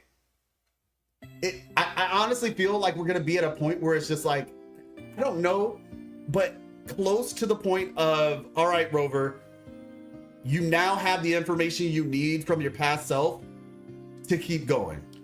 Like, I don't know how much more they're gonna go with the whole I don't know what I did in the past stuff, but I feel like we're gonna have the majority of the necessary and needed information by the end of Renacida. And yeah, that statement, imagine Amnesia arc ends here. That would be awesome if Amnesia arc ends here. Or at least necessary information being withheld arc ends here. There might be some other things that we still don't know, right? Because obviously it would be cool, like when we go to new areas, like, oh yeah, I remember you and what you did here, and then we have to learn what we did or something. But just in terms of like the most important information to keep on our journey, right? I feel like that's what we're gonna get at the end of Renacida. Yeah, Nerd Up. And I saw your message. I still need to read it. I have been insanely busy, but I did see your message on Twitter. Yeah, so Nerded Up believes that 2.6 is Infinity War and 2.7 is going to be Endgame. Hey, Riza! Ani, how you doing? Hi, hello, have a good stream. Hey, hope you're doing well. It's like prologue, build the lore, expand the lore. Yeah, I think the amnesia is needed for the saving of the world. Otherwise, why would past River inflict it? Well, yeah, no, I do think that some amnesia is needed. Yes, that's why I said withholding of necessary information to kind of continue our story, because I do think that this is a theory, obviously, but the idea of like Rover needed a fresh start mentally because maybe they were being weighed down too much by, you know, the burden of knowledge, and they didn't feel as though they could do what was necessary unless they got rid of it. Yeah, exactly. Blank slate can lead to outside the box thinking. Agreed. I have a theory that it's not the first time when Rover lost his or her memory. Yeah, I think that's the case too, actually. I think it's very I mean, well, technically, yeah. I mean, Rover said at 2.5, like, start over just like I did. And that was hundreds of years ago. So now I guess you could argue, did start over literally mean resetting their memories? But I think it's a fair assumption.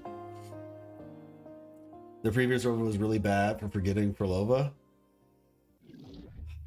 Okay, yeah, so I think that it's still possible that Rover is playing a long game here. I think Rover I just think, me personally, I think Rover knew what they were doing when they made that promise. And there's a couple ways you could look at that. You could look at that in a very dark way, to say they intentionally did this to make put Frolova on this path or something, because this was like an outcome that they expected. Like I said, it's a very dark way of thinking about it, but it's possible. And then it's like, yeah, there's like a 5D chess move, and because I needed Frolova to go down this route, get hopeless, and then I know that the Fraxidus are going to try to take her after she's in her most vulnerable state. Then she's going to go down this dark path. Like, it's very dark, but I'm saying it, who knows? This could end up being like a really messed up situation where it's like, look, I needed you to figure this thing. Like just imagine past Rover sitting there and just thinking, okay, there's all these problems. It was Ion. Like, there's all these problems in the world that I have to deal with to defeat the lament. How do I solve them? And so then Rover's like, you know what? I need someone who's capable of bringing lost reverberations back to life. Right? Like, I need somebody who's capable of doing that. And so then Rover's like, okay. Or maybe not so much like that specifically. Maybe Rover didn't know specifically, like, you know, or plan that part. But perhaps when Rover met Frolova, Rover was like, oh, this ability that she has would be really good. You know, like this ability would actually be really good to have. So then Rover decides to do the promise thing because maybe Rover thought about it and was like, because the question is, why was Rover there to begin with? You see what I'm saying? Why was Rover there to begin with? I think Rover clearly knew what Frolova was capable of, probably, and decided from there that this was the plan. But Rover even showed up to the performance. Rover probably had that plan in mind. It's possible. It's not guaranteed, but it's possible. So Rover actions made Fro go even deeper into sadness and depression. That's why she joined for Exodus. It's possible, Ani. All for the long-term goal of potentially, I'm just saying, we don't know, but we do know that Rover is a very old person. And so the decisions that they are making is likely very well thought out. One of the things we notice with the story, right, is we see the bad guys, right? We see people like Cristoforo, the Leviathan, and they, like, as I've said a couple times now, with their, whatchamacallit, 20-year trap explained, right? Like, and it's true, like the 20-year plans, 20, 30, 40 years down the line, planning these things out, Leviathan, like, Rover is a pretty old person too. You know what I'm saying? Not even just that. There's actually some stuff from Dreaming Deep that kind of makes it seem like Rover's actually probably, like, mentally speaking, insanely smart. Like, not even just, there's Dreaming Deep, but then there's also the Black Shores. There's some things there that kind of point to the fact that Rover's actually like a really intelligent individual. And so I'm just saying it's possible. The promise was not taken lightly. Rover must have had a very good reason to ignore the fulfillment, plan or not. That's what my thought. I think there's a plan. I don't think it was just negligence. That's what I will say. I do not believe it was negligence that caused that to happen. I think it was actually intended or thought out at the very least. All right, let's go in game now. We've had such a riveting discussion, but yeah, so it looks like this is some of the stuff that's happening. I cannot wait to get to this thing. I'm telling y'all, like, the story, oh my gosh, it's about to blow. It's I mean, like, it's already doing well, but man, I think the thing that I'm excited about is this game has so much potential with its lore, but then it matches that potential with its presentation. It matches the potential that the lore has with the presentation that it has. You see what I'm saying? So, like, yeah, man, I'm looking forward to it. I can already hear the Stellaris music playing in there. I know what you mean. I know exactly what you mean. Like, we're not just gonna get, oh my gosh, big lore drop. We're gonna get big lore drop plus cinema. Like, that's the thing. We're going to get big lore drop plus cinema. So yeah, I am very much looking forward to it. Let me see something.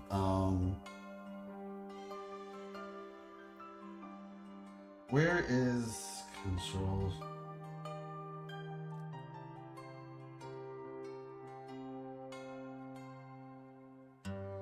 Did I do this wrong?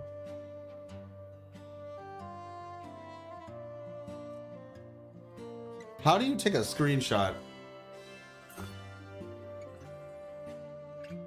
How to screenshot?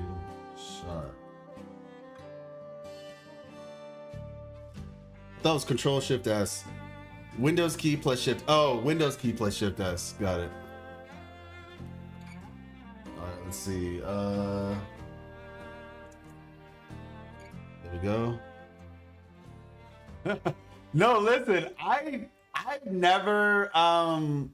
You have to understand.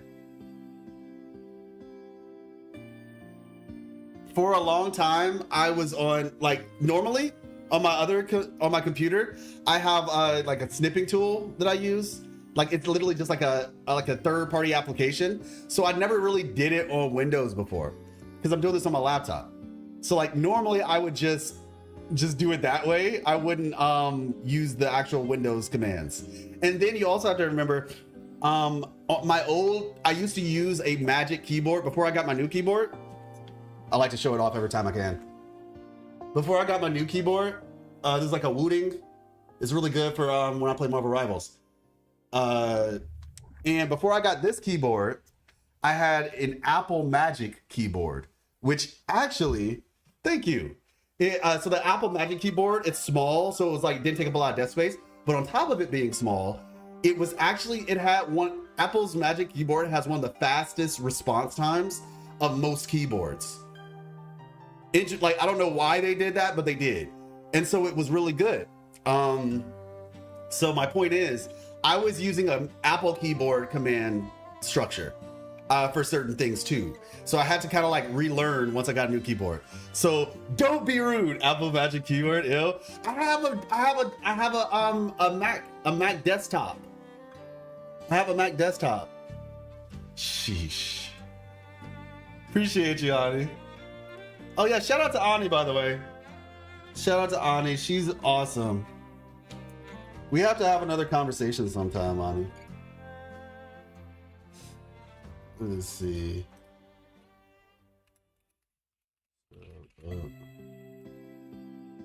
Hopefully I did this right.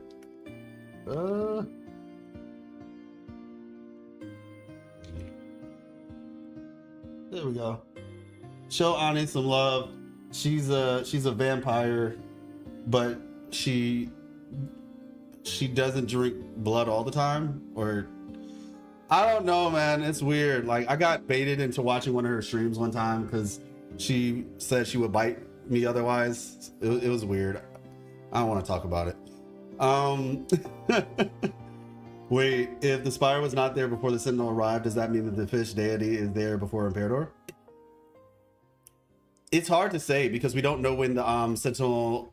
We don't know the timeline of when the Sentinel arrived versus when the Sentinel spoke to all those people. Because based on my research, the fish deity was there when everybody was on the sea. Around the same time where the Sentinel said, "Hey, everybody," huh?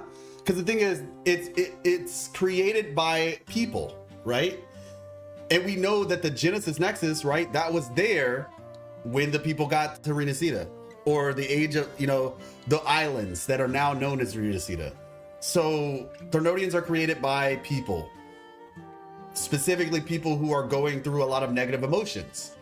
And if you're just stuck out there on the sea, like with no place to go, yeah, it's likely the Threnodian was created by the group of people that were on the ocean, in my opinion. Yeah, that's my thing. It's always nice to yell about Wu-Wai. It makes me happy. Yeah. It sounds fishy. Timeline of Wu-Wai is always the hardest part of the lore.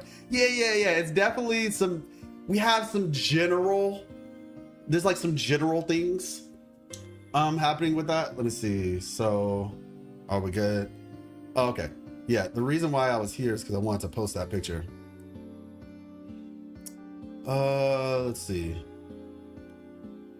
I don't even know where that screenshot went. Real talk.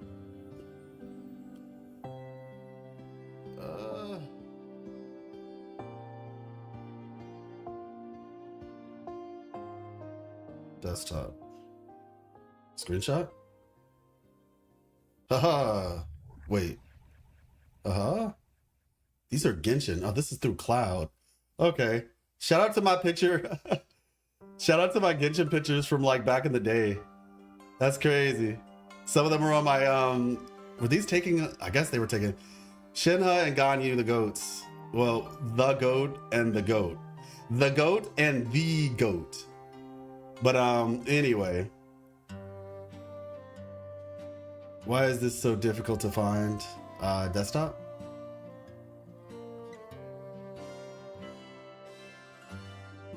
Gallery. Here we go. All right. 2.6.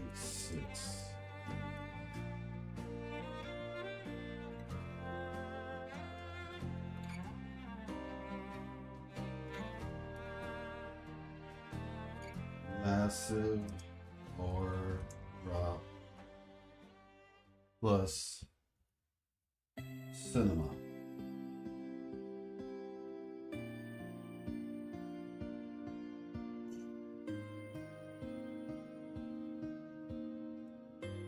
Wuthering Wolves. Wuthering Wolves. All right, Wuthering Wolves, 2.6 in a nutshell. Massive lore drop plus cinema. Press send. All right, let's hop into the game.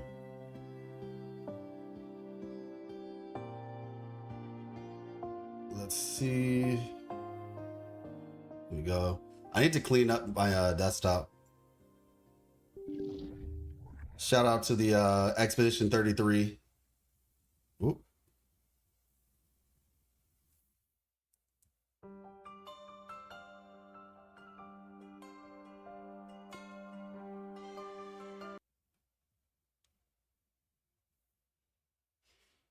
Okay, look at the controller. Absolute cinema indeed. Should be in your picture folder screenshots. Oh, okay. Yeah, I don't know like that where I have everything set to save to just yet. Sometimes I just go to documents or like basically most recent. Like, is your mic recording in stereo? I noticed it sometimes hear you in one ear and louder in the other. Yeah, I kind of noticed that too, and I don't know why. Filters. I'm about to say, if what you're saying right now fixes it, I'm gonna be so grateful because I have no idea. Let me see.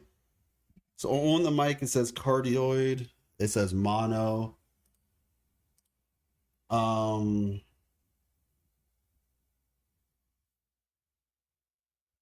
Yeah, I'm not really sure where I would see that. Let me see. Mic active. It says balance. Sync offset. Monitor off. It's like an ASMR mic. Oh my gosh. I've been trying to figure out how to fix that for a long time and I have no idea. Like genuinely, I have no idea how to fix that.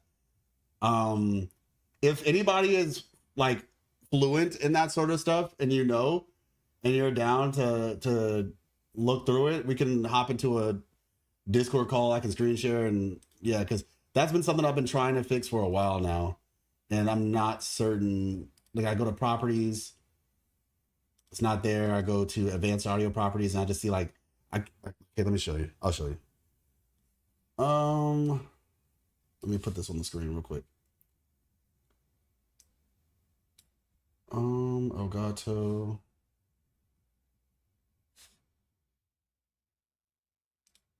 Boom. All right, screenception. Woo! So look, this is what I'm looking at. Yours is messed up all the time too, Ani? I know, like, I'm just like, what the heck, man? Like, this is all I see, right? I just got my mic. It says active. It says balance left and right. Sync offset doesn't have that. And then audio monitoring. And then these are like the tracks that it's on. 1, 2, and 3. And then it's just like this. And I have no idea what else I would need to do for real. But unfortunately, Will hasn't posted a global version of this post on X yet. Yeah, exactly, gaming. Yeah, so if anybody knows, feel free to hit me up and we can chat and maybe figure some stuff out. Because yes, I just have properties, which is my actual mic, and that I'm not really sure what else. But you bring up a good point though. You said it could be in what is it? Where'd you say that? Stereo mode. So I'll look to see what maybe the difference is. Yeah, I'm about to say maybe message me on Discord, Rez, if you know more about that, because I have been trying to fix that for a while now. So if you know more about that, I would be most appreciated, because it wasn't always like this. That's the thing. It was not always like this.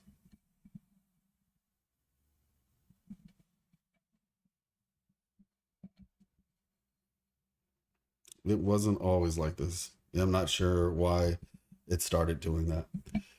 Do you have noise canceling on your mic? Because sometimes the features can cook you. Yeah, so yeah, I have quite a few filters. I've been messing around with the filters to try to get it to sound better. Like even right now, it should sound much better than it did last one, because the last one I had some sound canceling stuff, but what was happening was there was like a threshold problem to where it was wait, where's the sound? There we go. I think it's on mute, so I'll fix that. But it was on a thing where like my voice would cut out because it wouldn't pick it up after a certain distance. So yeah, right now it should sound better because I was testing it out yesterday. But also, I have to make sure that like I'm a certain distance and all that. All right, let me see. Oh no, this is here, so that must be it's here. Sheesh, that is really high.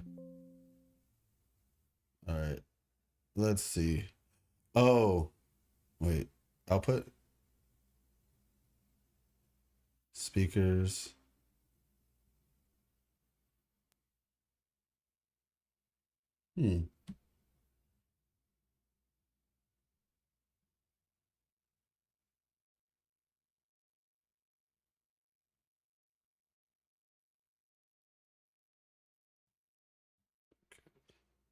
Okay, let's see.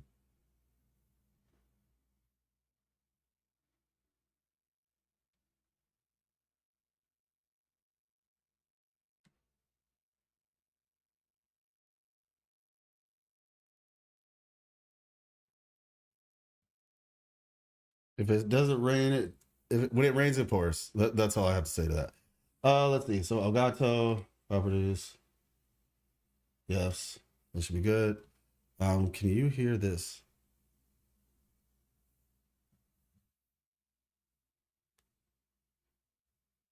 Let's pull up YouTube real quick.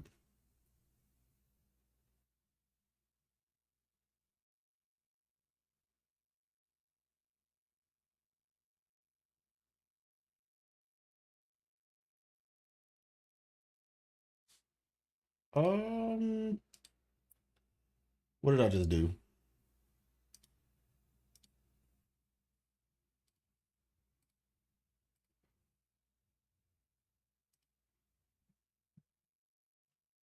All right, let me do something real quick.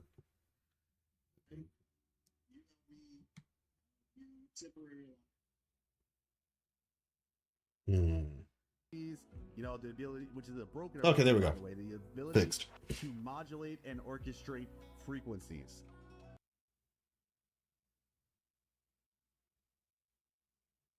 Now, next question. Why is it Weather Waves making noise?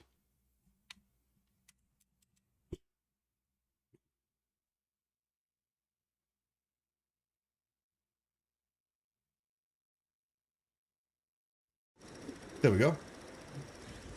All right, cool. We're in. We have made it. We have arrived. All right. All right, so we got the winning heavyweight match, Cartier. Who we got winning the heavyweight match? So I actually talked about that earlier in stream. It's gonna be a video, so I'm gonna put that out, but I'm gonna say it's not gonna be a fun answer, but I'm gonna say it's a tie. Rover also has a pod. Please check out the trailer, Weather Waves closed beta test, concept trailer reignition. Hope it's helpful. Interesting. Okay, we can check that out. Is that somewhere your mic is set to stereo? No other reason for the ear imbalance? Okay, then I think what I'll do then is I'll just check like all of my settings on the computer as a whole and see if that fixes it.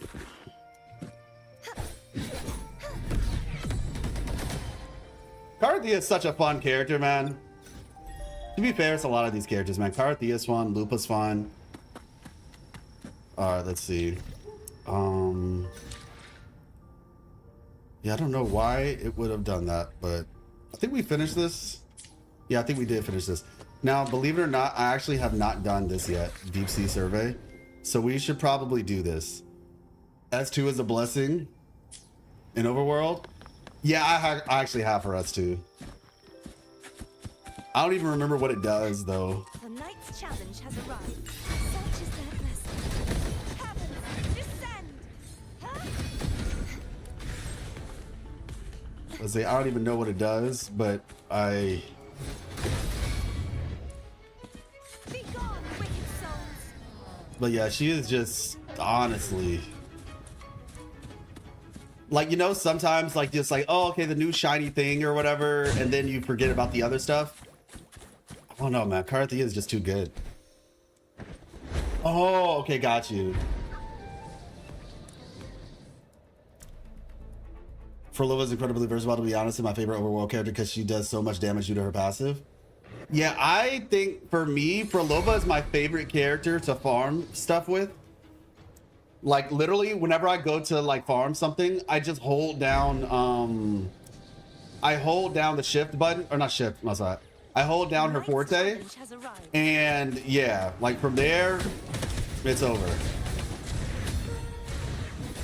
True form revealed at last. Vexing. Oh shoot. Rise and crash. Salvation.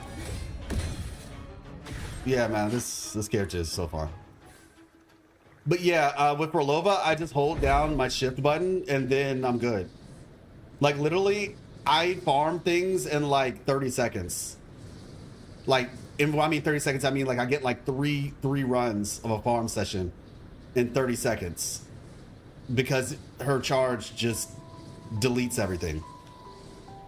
Unless it's like a thing where like you're farming echoes and it has like 3 waves. But I've seen like usually 2 waves get deleted reasonably. Let me see. You said no audio from the YouTube either? Same, my micro also messed up all the time. It can be related to the last Windows 11 update. I had problems with mic and headphones. Oh, got you. You said no audio from the YouTube either, huh? They cooked it incredibly hard with Karthia's kit, to be honest. Oh, before I fixed it, got you. Yes, with Karthia's kit, to be honest, giving us a proper playable boss, and then they doubled up playable bosses with Frolova too. Yeah, that's true. All right, let me see. We are going to, yeah, over here. So yeah, we're farming for Augusta right now. We're farming for Augusta, and then, you know, I guess we'll do Yuna afterward. But we're just trying to get those pieces as much as we can do before she comes out, you know? I want to get sequences on Augusta so bad, man. I don't know if I'm going to be able to, though. Maybe I can get S1 at the very least, you know? Hey, maybe my dev account kicks in and I get 2 copies of Augusta off rip, right? Trust. I can fly too. The knight's challenge. Oh shoot, you guys are here. I want her, but I don't have Shorekeeper. I mean, do you feel like you need Shorekeeper? But say just run oh, so you're waiting for Shorekeeper to rerun? Is that what you're saying?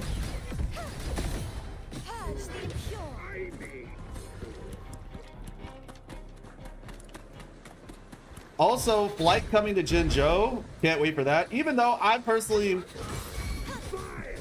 I might still do it because I just like doing like button presses and stuff. Oh shoot.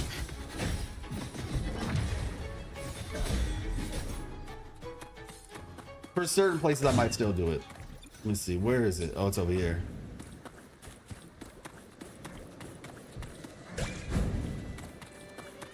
Oh, all right. Don't mind me. All right. But yeah, I'd like to get some sequences on Augusta if possible. At least to S2. We'll see by the time it's all said and done. Maybe I'll have enough. I think I'll have enough for S1. I should have enough for S1. I can't say what it's going to look like for the other ones, though. She's coming up in Augusta's banner? Oh, okay. Got you. Feel bad. I really wanted to see and explore Jinzhou while flying, but unfortunately my Jinzhou map is 100%. I mean, you can, you know, like, whenever your dailies come up in Jinzhou. I mean, I think we are going to go back to Jin. Well, there's actually some events, you remember? Shall not be So shattered. technically, it's not like you're not going to be able to do anything. You know what I mean? Like, we're going to have some events where you fly around in Jinzhou, so yeah. And then potentially we go back to Jinzhou with Chui Yuan, but honestly, I have no idea. It's kind of hard to say at this point. Ooh, must be with that. Need her rear round, I need an S3, and her 3 sword attack is half of her big ultimate now. S3 though, I heard is just like kind of busted though. Like, from what I heard, some people were saying getting S3 made the game less fun because she was already so strong Thanks for watching. to the point where like, well, actually, you know what? For you though, because I remember when we spoke, Alfie, you like playing as small Carthea, so you probably wouldn't care. But they were basically just like, oh man, when I played as with S3, they died before I could even switch to the big Carthea. So yeah, for you, that actually makes sense. Every character past S1 makes the game too easy. I guess it just depends on how you play the game. I have some S2 characters, and I think it's pretty fine for the most part. Like, my Carthea is S2. Now, this is why most of the times I just advocate... Oops. Shall not be shattered. I just advocate Oceans. for getting copies on characters that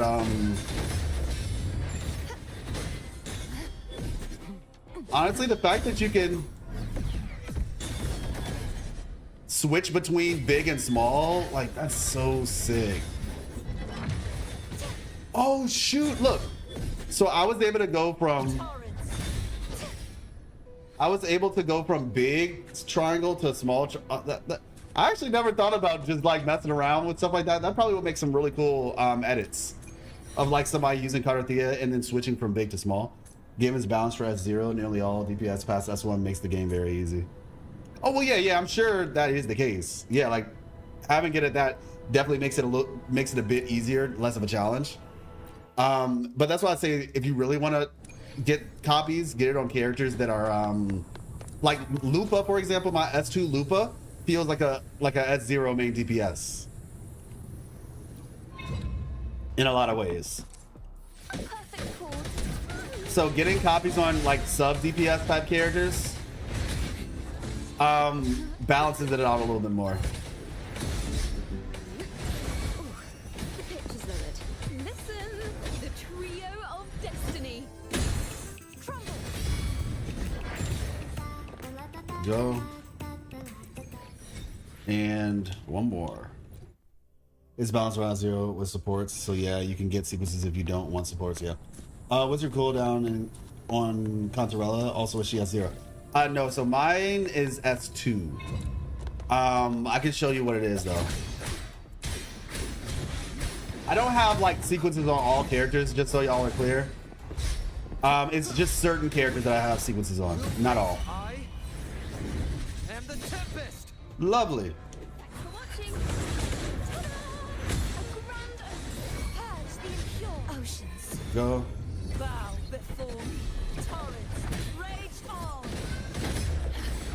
Separation.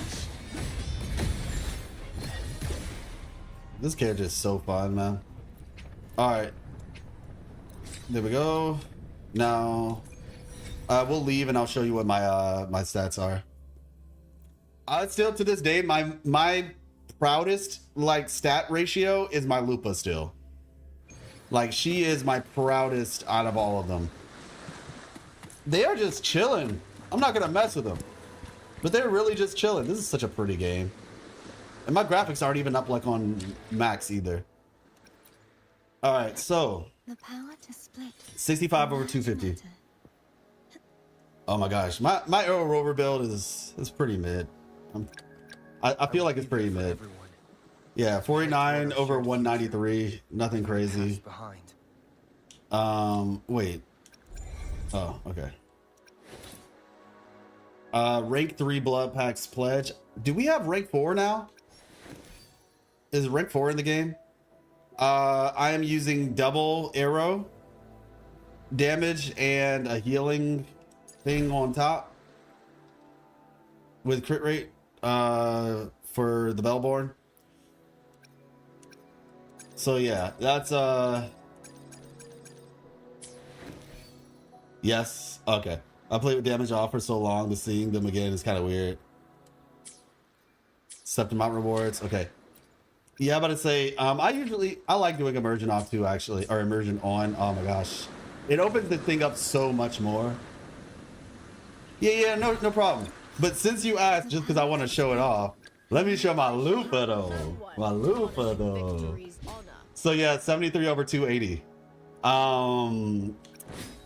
And I think with S2 she gets like a buff. Yeah, 20% crit rate when she does her ultimate. So it's really like 90 or something like that. It's like 93 over 280 when it's with her S1, I think that was. Yeah, her S1 gives you 20%. So yeah, when she does her ultimate, it's 93. So yeah, I like seeing damage for improvement. Yeah, same. Yeah, full DPS build, question mark. I talk about for Lupa. I mean, she feels like the main DPS. Honestly, like Lupa and but yeah, like I said, my Jinshi, so I guess I could show you all like my characters real quick. Let me see. I'm gonna switch the team.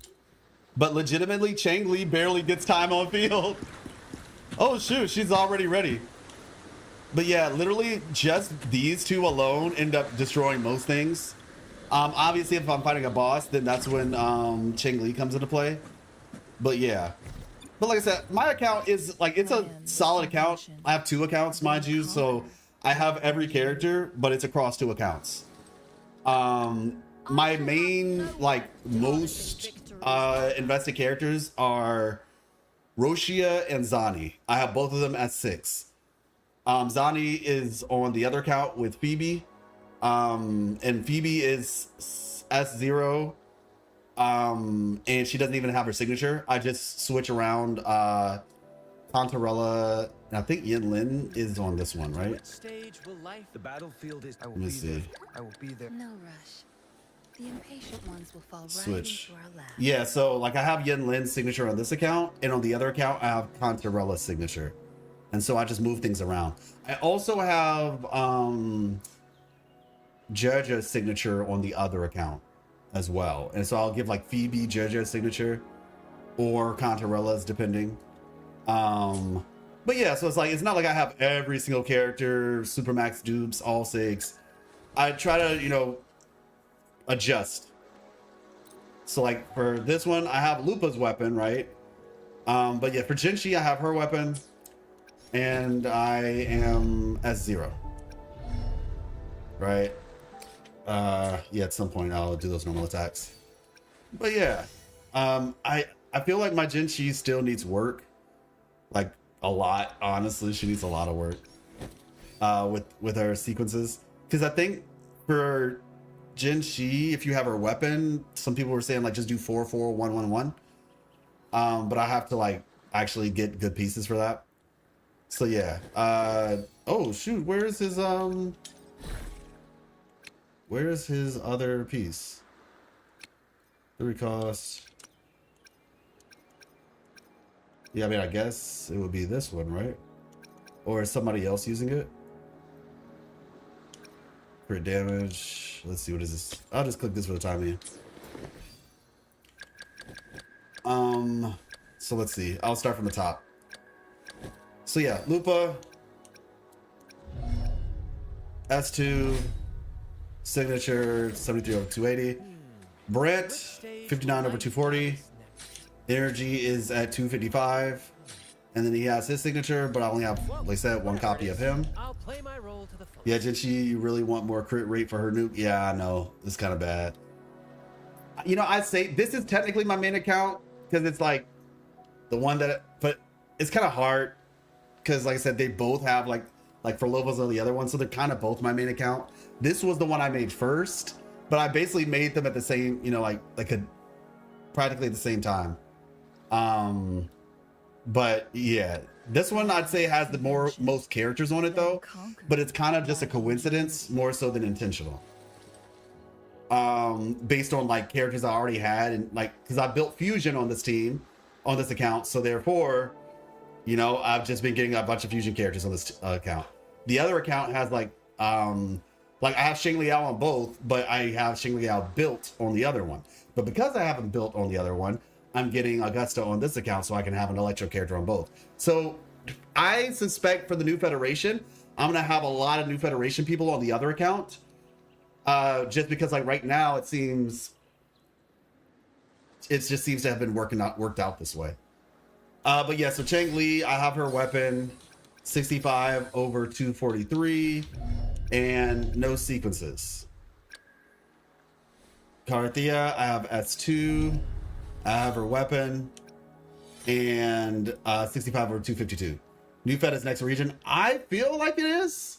It seems to be the case. They've talked it up enough to be that, because I mean, like with Jinzhou, they were talking up Renacida, and now that we're in Renacida, they're talking up New Federation. So I feel like it would be. It would also make sense in terms of like the motifs that the New Federation is supposed to have, alongside the fact that we're getting a Cyberpunk collab, which would work pretty well with that. So it just kind of makes sense.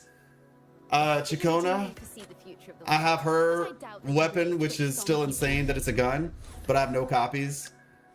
Now this is where things start to get kind of crazy. Can't wait for Cyberpunk. Yeah, same. I only use presets for Rover, but aside that, I don't use it much.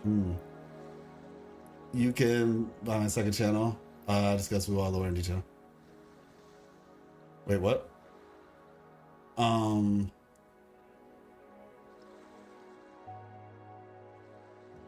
definitely has to be new Fed, but then what's 2.8 and 2.9 gonna be? Yeah, that's the good question. That is a good question. Calculator lore, exactly. So yeah, basically tragic comedy, right? Roshia, abandoned Metropolis Cope. I know, right? 66 over 268, so she's solid. I think she gets some crit rate from her sequences as well. I think. I could be wrong. Oh yeah, casting intro skill increases her crit rate by 10 and her crit damage. Is that your Roshia? Yes, this is my Roshia. Crit rate by 10, crit damage by 30. Fusion Rover or going back to Jinzhou. Ah, yeah, Fusion Rover would be interesting. I mean, Glacio Rover. Yeah, honestly. Whatever they cook is going to be cool 9 times out of 10. But remember, we're a little bit ways off from getting another Rover. We still don't even have all the copies of current Rover. So, yeah. Yeah, my Roshia is kind of crazy. She is the captain now. She is the captain now. Camellia, 65 over 263. And like I said, I don't have her weapon. I was tempted to get her weapon before 2.0 hit, but I was just like, nah, I need to save. But yeah, so we have her, and I just used this weapon skin, Somnoir Anchor, over top of the standard banner sword, Emerald of Genesis. And yeah, I mean, she's solid. I love the Black Shores terminal. So yeah, no sequences on her either. Use Roshia to farm Echoes in. Yeah. Roshia's really fun for that. Really good for farming Echoes, actually. Unless it's a thing where, you know, Havoc resistance. But yeah, Shorekeeper, we have S0 with her signature. Jaja, one of my favorite characters in the game. 71 over 255. Well, actually, wait. Yeah, String Master. Because I'm using that. But no copies. She's so cute. Astro Jujinshi, Yinlin, no copies. You know, if she did have her signature, what is it? 76 over. Sheesh. Okay. Yeah, she needs work. She needs work. She needs a lot of work, actually.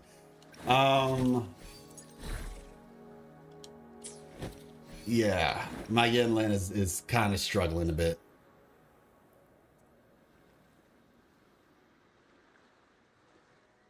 But now I wish I had. In a few seconds, you can spot the diagram beneath maybe a pod. Oh, okay, got you, 10. Yeah, I remember this trailer. I actually used this trailer when I made a trailer for the Rovercast. But yeah, I see what you're talking about, 10. So yeah, that's her. Then we have Gian, no copies. Now on my other account, I actually do have copies of Gian. I have Gian S1, I believe. Yeah, I have S1 Gian and his signature weapon. Not so on this account though. 73 over 195. But like I said, normally I would use this weapon because I'm trying to remember. Let me see. Intro skill or ultimate increases ultimate damage. Dealing heavy attack damage extends this effect by 4 seconds up to 1. Honestly, I don't know if Wildfire's mark is good for Gian or not. Do you all know? Is this a good weapon for him? Normally I use this one. And then I move his, I think I switched this one with crit damage. So I'm not really sure what his ratio looks like normally because it's a little bit scuffed right now. But yeah, it's not. Jinchi's weapon is better. Okay, that's what I figured. So yeah, then Encore with Yinlin's weapon, 78 over 187. This isn't her normal build. I think I move her and Chang Li's builds around. So like the stuff that I have on Chang Li right now would actually be on Encore. So this isn't necessarily indicative of the right one for her stuff. But yeah, we have S3 Encore. I enjoy playing as Encores. Like sometimes I'll put Encore on the team with Lupa and Brant instead of Chang Li. Eventually when I get S6 Encore, the goat, quite literally, the lamb, what have you. And normally what I do is I'll just make this an invisible weapon. And just, you know, just fight without those. I will be there for everyone. Obviously we have Rover, Lumi, and you know, I'll give Lumi whatchamacallit's weapon, but nothing too crazy there. Obviously with the 4 stars. I will say Tao Chi is a fan favorite of mine. I have Discord at rank 5. Still waiting for the day that you know, maybe somebody to put Tao Chi on their team for this account. That would be nice. I do have S6, and like I said, R5 Discord helps with her Concerto and it makes her a lot less clunky. But yeah, the invisible skins need to come back. I still don't have all of them on this account. And then wait, is this account I built? I have S6 Alto, but I don't have him. Oh, I do have him built. This is the account that I have Alto built on. I just have to, you know, give him Gian stuff. But yeah, I move pieces around, so it is what it is. I'm about to say we have, what do we have for her? S2, lost in 50/50s. That's 1, and I'll usually give her like Sheng Liao's weapon, and then do I have the invisible? Yeah. Invisible gauntlets is so great for her. It's so cool seeing her without with the invisible ones on. But yeah, for the most part, that's mainly it. I think, yeah, I have S6 Yuhu, and she has Sheng Liao's weapon, so if I ever want to just have fun with her. Not built. He's at level 1 out of 20. Same with Kalkaro. But on my other account, they are built. So, yeah. Do with that information what you will. I want Kalkaro to get an update, man. She just throws hands. Did you see Cinemar's new video? I did not, actually. Chaochi and Shambles when Augusta and iuno do better shit. Do you believe that Huanglong Sentinel is split from one being, as Yang Yang says? Well, I mean, if she said it, then it's true, yeah. I'm trying to remember, so she did say that in particular. It makes sense because, like, the regions of Huanglong are kind of set up in a way that it's very similar to, like, Chinese mythology, where Huanglong, like, so basically I defer to Digimon with this. Digimon, if you understand Digimon lore. But yeah, Prodigal, I'll have to check it out. But I defer to Digimon lore because in Digimon there's a character called Huang Longmon, and Huang Longmon has 4 mythical beasts that I believe came from it, and the 4 cardinal directions of Huang Long, the dragon of the east, the tiger of the west, the tortoise of the north, and the vermilion bird of the south, they all align with that kind of concept of Huang Longmon, and the 4 mythical beasts were a tortoise, a dragon, a bird, and like a firebird, and a tiger. So it just kind of makes sense. It just kind of makes sense. There we go.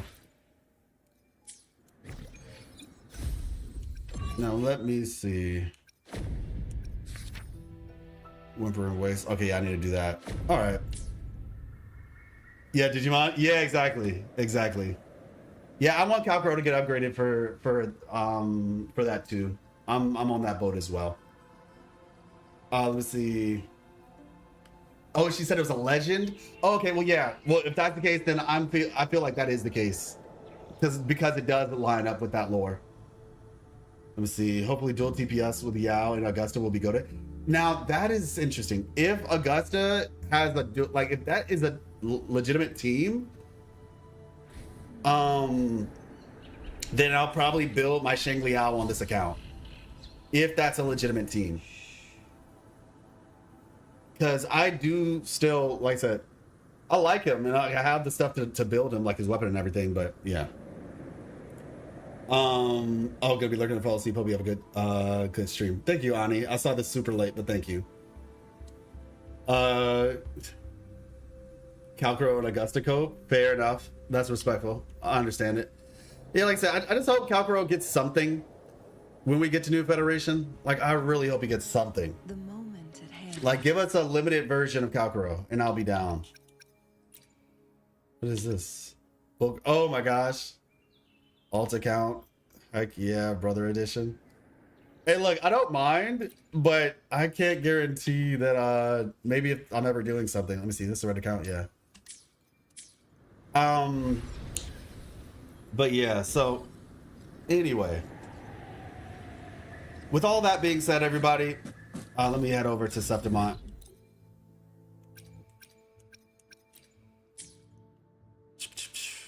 Commercial break. Yay, achievement. Let's see. Speaking of which, I just had a thought, but I'll engage that thought at a later date.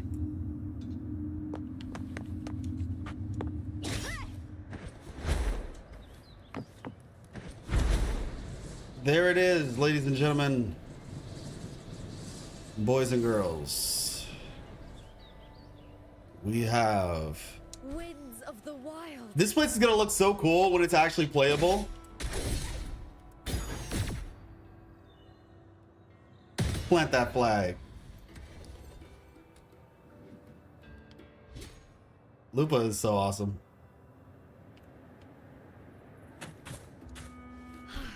All right, so if that is the case, I will need to pull, but I'm saving. I was part of the live opinion is that one salon said that stories with happy endings are boring. 2 and 2.5 in the story, it clearly states that Carthia will go to the Avenolium alone.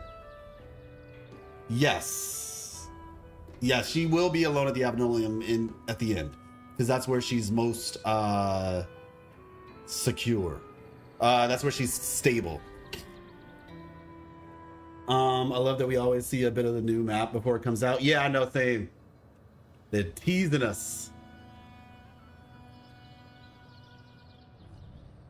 In my previous match, I slipped and left an opening. This is such a But my cool, opponent failed to notice. like, the idols for these characters are really impressive. And I miss quick, Luba already, for real, for real. started to panic. Still waiting for Gushu, Lin, and probably Scar. I made another account last year, and it has over 400 pulls just for those two. Sheesh. I'm too hyped for 2.6 right now. I know. I mean, I hate how with every update the game becomes more unplayable for me. Oh, I wish they would just do a much better job at optimization. I heard that they were doing some changes. So Steph, are you playing on PC or mobile? If you're playing on PC, the best how many days? I think somebody said 5 days. 5 more days.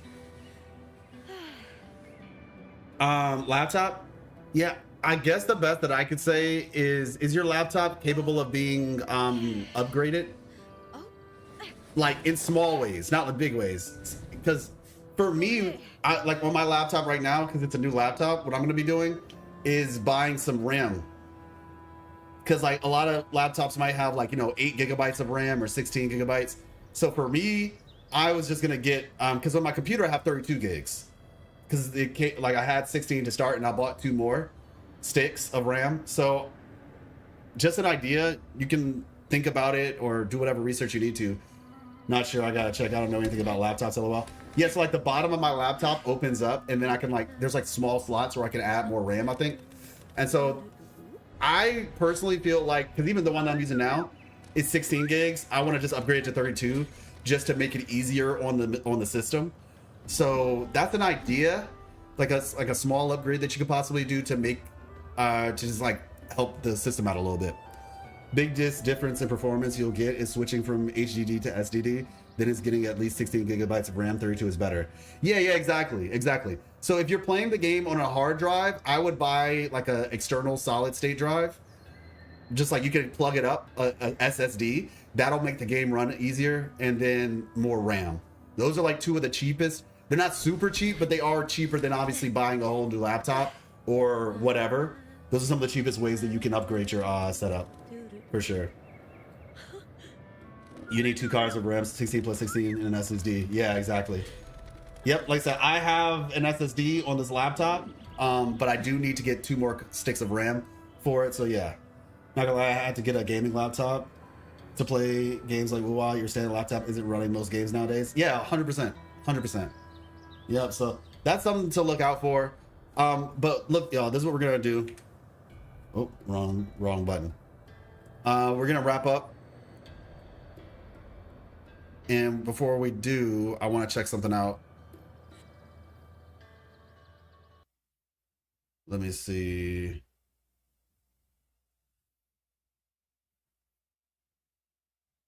Analyze. And then 10, can you post? You know what? Let me see, I can do it.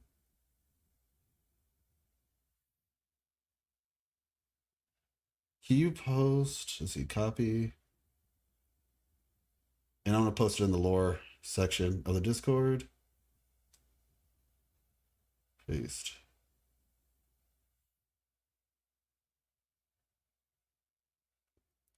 So this was a trailer from the old closed beta test. Well, obviously it's a closed beta test, so it's old. But this was a trailer from the closed beta test, and let's see, visit site. So this apparently, oh shoot, I never thought about it that way. I always just thought it was like some piece of tacitite. The idea that this could be Rover's pod? The idea that this could be Rover's pod. I didn't even think about that. You know something too though? This area kind of looks like the beginning of the game. Hey, what's up, Sentinel Joy? How you doing? Yes, you did say you would be here. CBT1 lore, shake my head. Alfie, is this from CBT1 or CBT? This is from CBT1? Yeah, you're right. Fine. Okay, Alfie, fair. This is from CBT1, so it's probably something from the past. It's not guaranteed. Still going strong. Wasn't CBT story new completely? Okay, yeah, so this is not guaranteed. This is not guaranteed. But it is something to keep in mind about potential. That's what I will say. But yet, this kind of does remind me a little bit of the opening sequence of the game. Just slightly. Gotta take what you can with lore crumbs, yeah. Wait, why is it, there we go.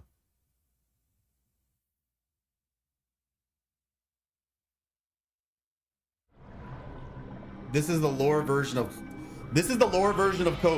Copium. This is the lore version of Copium.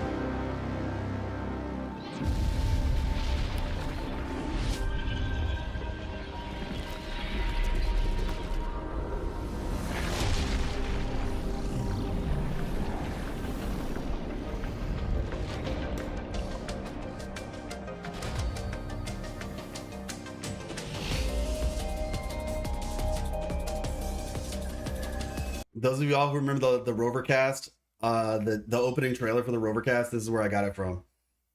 For those of y'all who don't know, I'll show you. So this is what Jinzhou City used to look like. This is the old Jinzhou back in CBT. Yep, my laptop is upgradable. Looks like I gotta do it this month or so. Oh, okay, nice. That's what's up, Sep. Yeah, this is where the Resonance Nexus used to be. It used to be like in the center of the town. Well, technically, like it was like a little bit higher up on the ledge, but it, like this is where it was. There was like a little scene that was held right here with like you and Chisha, and you heard like a bell toll, and people thought Yang Yang died. It was a whole thing, man. I liked this setup. I'm not gonna lie. The current setup is cool. Just genuinely, like I do like the current setup. It's actually interesting how they have like the underground area and the overworld area. But the old setup was kind of interesting. Yeah, there's a little pagoda, I think it's called, I guess, over here in this area. Yesterday I pulled Brant and his Sig. I didn't expect him to be so broken. I actually managed to do solo most of the holograms easier than any other character that I've tried solo those holograms with. Yeah, Brant is slept on, man. Brant is a strong character. Don't let the, oh, he's a male weird argument fool you or something. Like Brant is legitimately and he's fun to play. He's like I said, if you enjoy playing the game, he's mad fun. Wasn't there an underground city in CBT1? Underground city. Not really. City? Like there was like an underground subway station sort of situation, but that's still in the game in the Tigers Mall. There was an actual city called like Collapsed Ruins or something like that, but yeah. Old one didn't make sense as it wasn't very well protected from the mountain. Now Jinzhou is almost completely on water. Yeah. It looked cool though. Yeah, this is how it was set up and shaped. Yeah, this is I think was like Panhua area. And the area where Ling Yang like does the plays, that was where the Resonance Nexus currently is. In this little middle spot right here. This is still in the right spot. This is where that little bridge is to take you to like the place where they mourn fallen warriors and stuff like that with Jian. But yeah, it was different. This is where, you know, the academy was. Like generally speaking, like the current version of it looks really amazing. It was definitely like an upgrade, but yeah, it's cool. And this is like a zoomed out version of it. Like I said, this is the Grand Library. This is how you walk in from both sides. This is Lolo Logistics and all that stuff. And this is the Pioneer Association, so forth and so on. And this is, you know, the rest of the world. Yeah.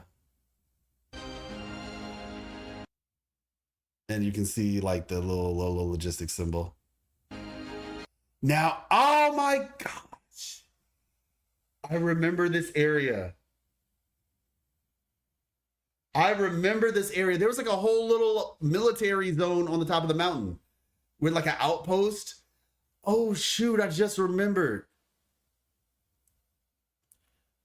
Like this was like a little spot like where like planes and stuff or things like I think like helicopters or planes looked like they would land, like a helicopter pad. I think it was. Oh man, this place was actually pretty cool. I remember it now. This place was actually pretty cool.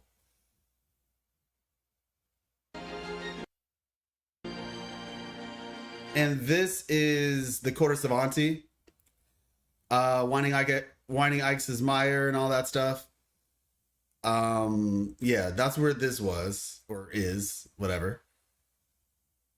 Not terribly different, truth be told. This one isn't that much different. This is the Black Shores, but even back in CBT 1, it was kind of, you couldn't actually go. So I exploited like, well, not exploited, but basically if you had Gian, the grappling hook, and like, it was like Gian, grappling hook, and something else. You could oh yeah, and the Gian, grappling hook, and the Scion Heron, right? Where you get an extra dash. Like you could basically like cycle those enough times where I basically went across the water, because the Black Shores used to be situated across from where the Tower of Adversity is, right? It was situated out in the water from there. So it wasn't in the same position that it's in now, where it's like further down toward like in the direction of Mount Firmament, right? It's like off the coast of like the Waxing Moon Bay or something like that. But yeah, so it was in a different spot, but I got over there, and I actually had a clip on my old channel that got deleted, unfortunately. It was called like Welcome to Nope Land, because I clicked on like a puzzle there, and like it was like a nightmare. Like legitimately, it was like nightmare fuel.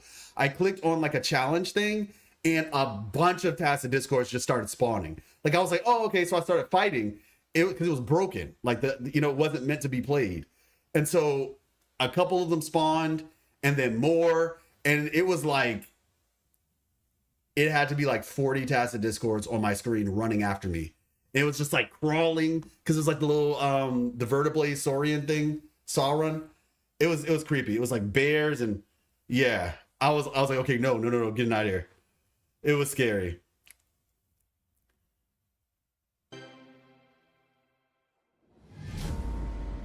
And then you have crownless aura farming, as one does. You can see like his mouth right here. And it's a giant crownless too. You see these tiny tacit discords. I wonder if this was like Overthrax.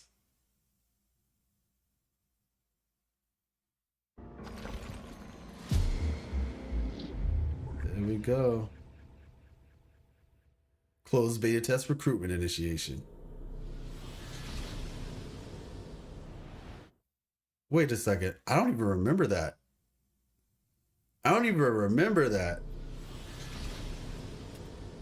Oh shoot, this is probably why they were saying like this is like Rover's pod or something. Like potentially that could have been Rover's pod. Because it definitely looks like it's like opening up and something's coming out. Or it could be something totally different. Who knows? Please don't mention his name or that his watch. Oh my god, Jay, you're crazy. You're crazy. Sentinel J, what are your thoughts on Rover spending so much time? Also, see the CBT1 cutscene. You can see this pod. The Rover is in it. Oh, in the CBT, yeah. Tenebrae, how you doing? Let me see. Did I miss your comment earlier? For those who don't know, the lore was much darker and antagonistic toward Rover when CBT ran. They had a rewrite from since they hated Rover being piled upon by characters.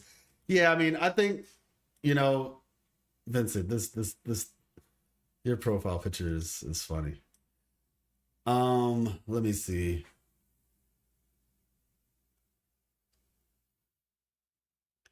Oh, yeah. I see what you're talking about, 10. I see what you're talking about. Let me make sure I didn't miss something. Okay. Just wondering, what do you think about the woman that bestowed Rover the golden dog tag at the beginning of the cutscene? Oh, I mean, hey, what's up? How you doing? Finally able to catch a stream. Hope you're doing well today. Thank you. I'm doing good. I'm excited about 2.6, honestly. Just very much looking forward to what we are going to be experiencing when 2.6 drops. I'm about to say, while I'm at it, let me just log into my other account real quick. Let's see, open sesame. All right. Start. There we go. No, yeah. No, I'm doing good though. I'm doing good. We just kind of went over some of the preliminary information for 2.6 today that we have before kind of heading in. I think one of the big things, like for the Spire, everybody, like if it's not clear, or if it wasn't made clear enough at this point, that Spire very much does seem to be the place that Rover is supposed to be sent to, that the secret's going to be at. I feel like that's just a reasonable assumption to make at this point. It looks just like the thing in the center of it looks exactly like the central hub area. So I think that's a fair bit of logic there. All right, let me see something real quick. Oh, shoot.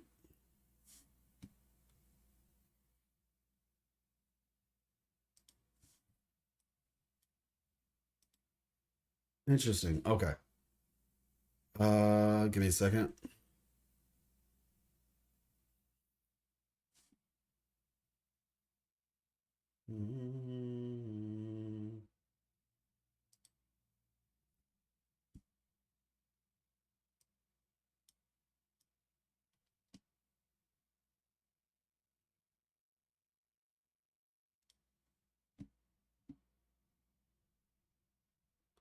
Give me 1 second. I need to log in to the other one.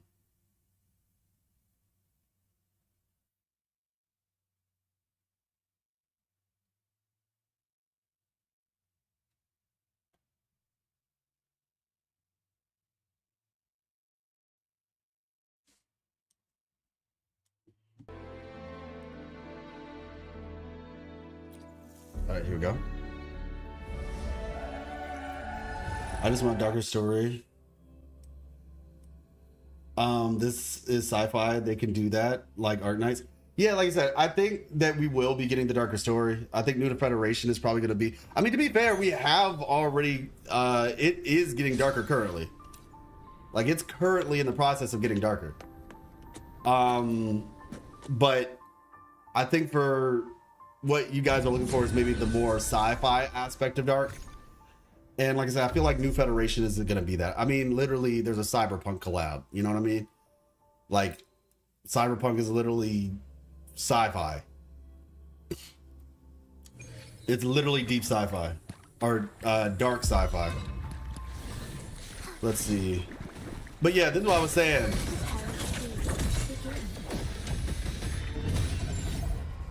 Easy. Now, to be fair, my Frolova is, I think, yeah, she's S2 or 1.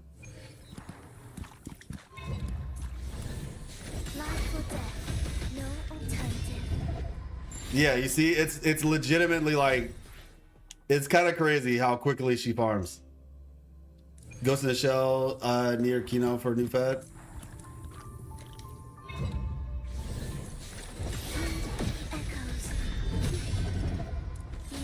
Oh wow, he survived. All right, there we go. And these, yeah, this is farming these for them. Riding for Shogun. Here we go again. We did just get the first character technically, so I think darker themes are coming. Yeah, for sure, absolutely. I think Frolova's situation was like, personally, I feel like Frolova was meant to warm people up to the concept of character death. So that way, when it actually happens, they're not like shocked. You know what I'm saying? That's my thought anyway. Will the approaching sounds be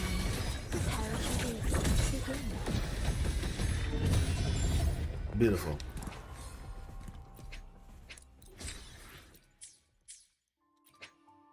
All right, there we go. And exit. Sci-fi cosmic horror. Yeah, basically. That seems to be the case. Let me see.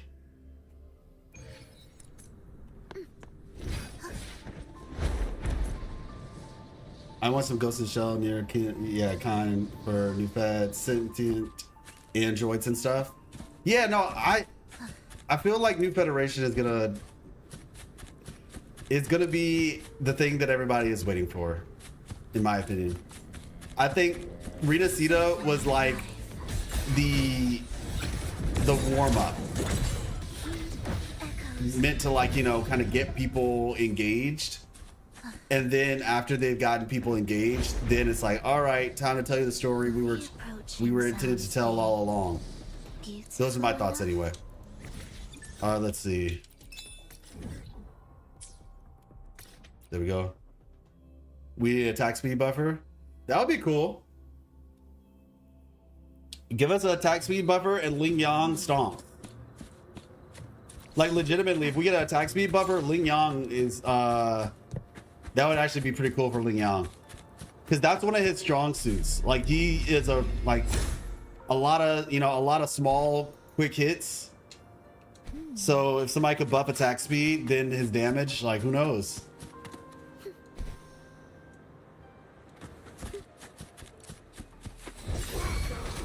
The soul There we go. never entombed.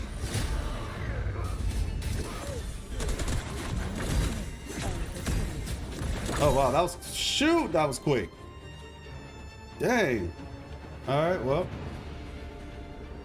I'll just let you do your thing there, Frolova.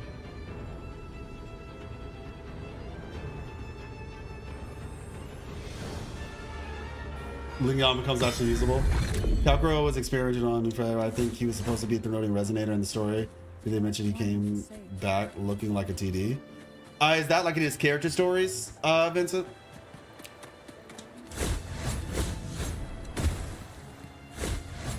I can't wait to be able to fly here. I generally want Prolova to interact with Kalkuro. I want to see her reaction to seeing a perfect combination of Resonator and TD. Yeah, actually.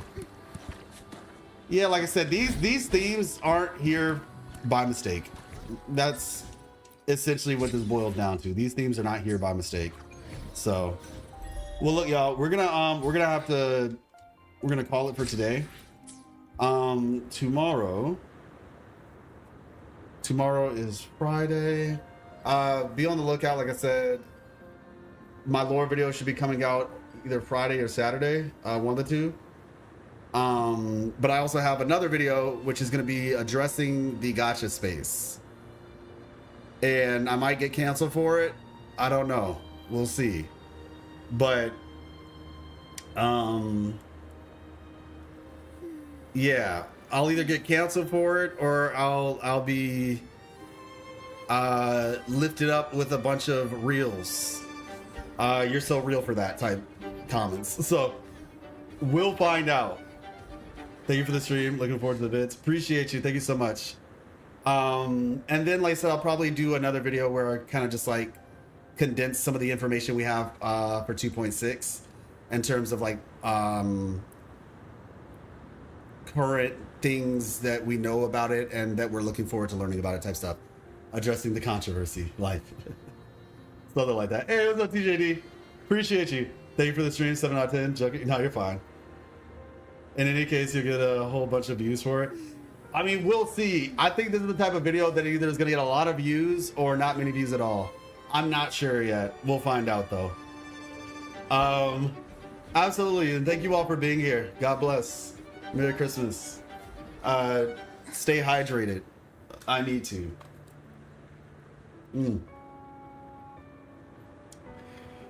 Ruin theory crafting. See ya. All right. Peace.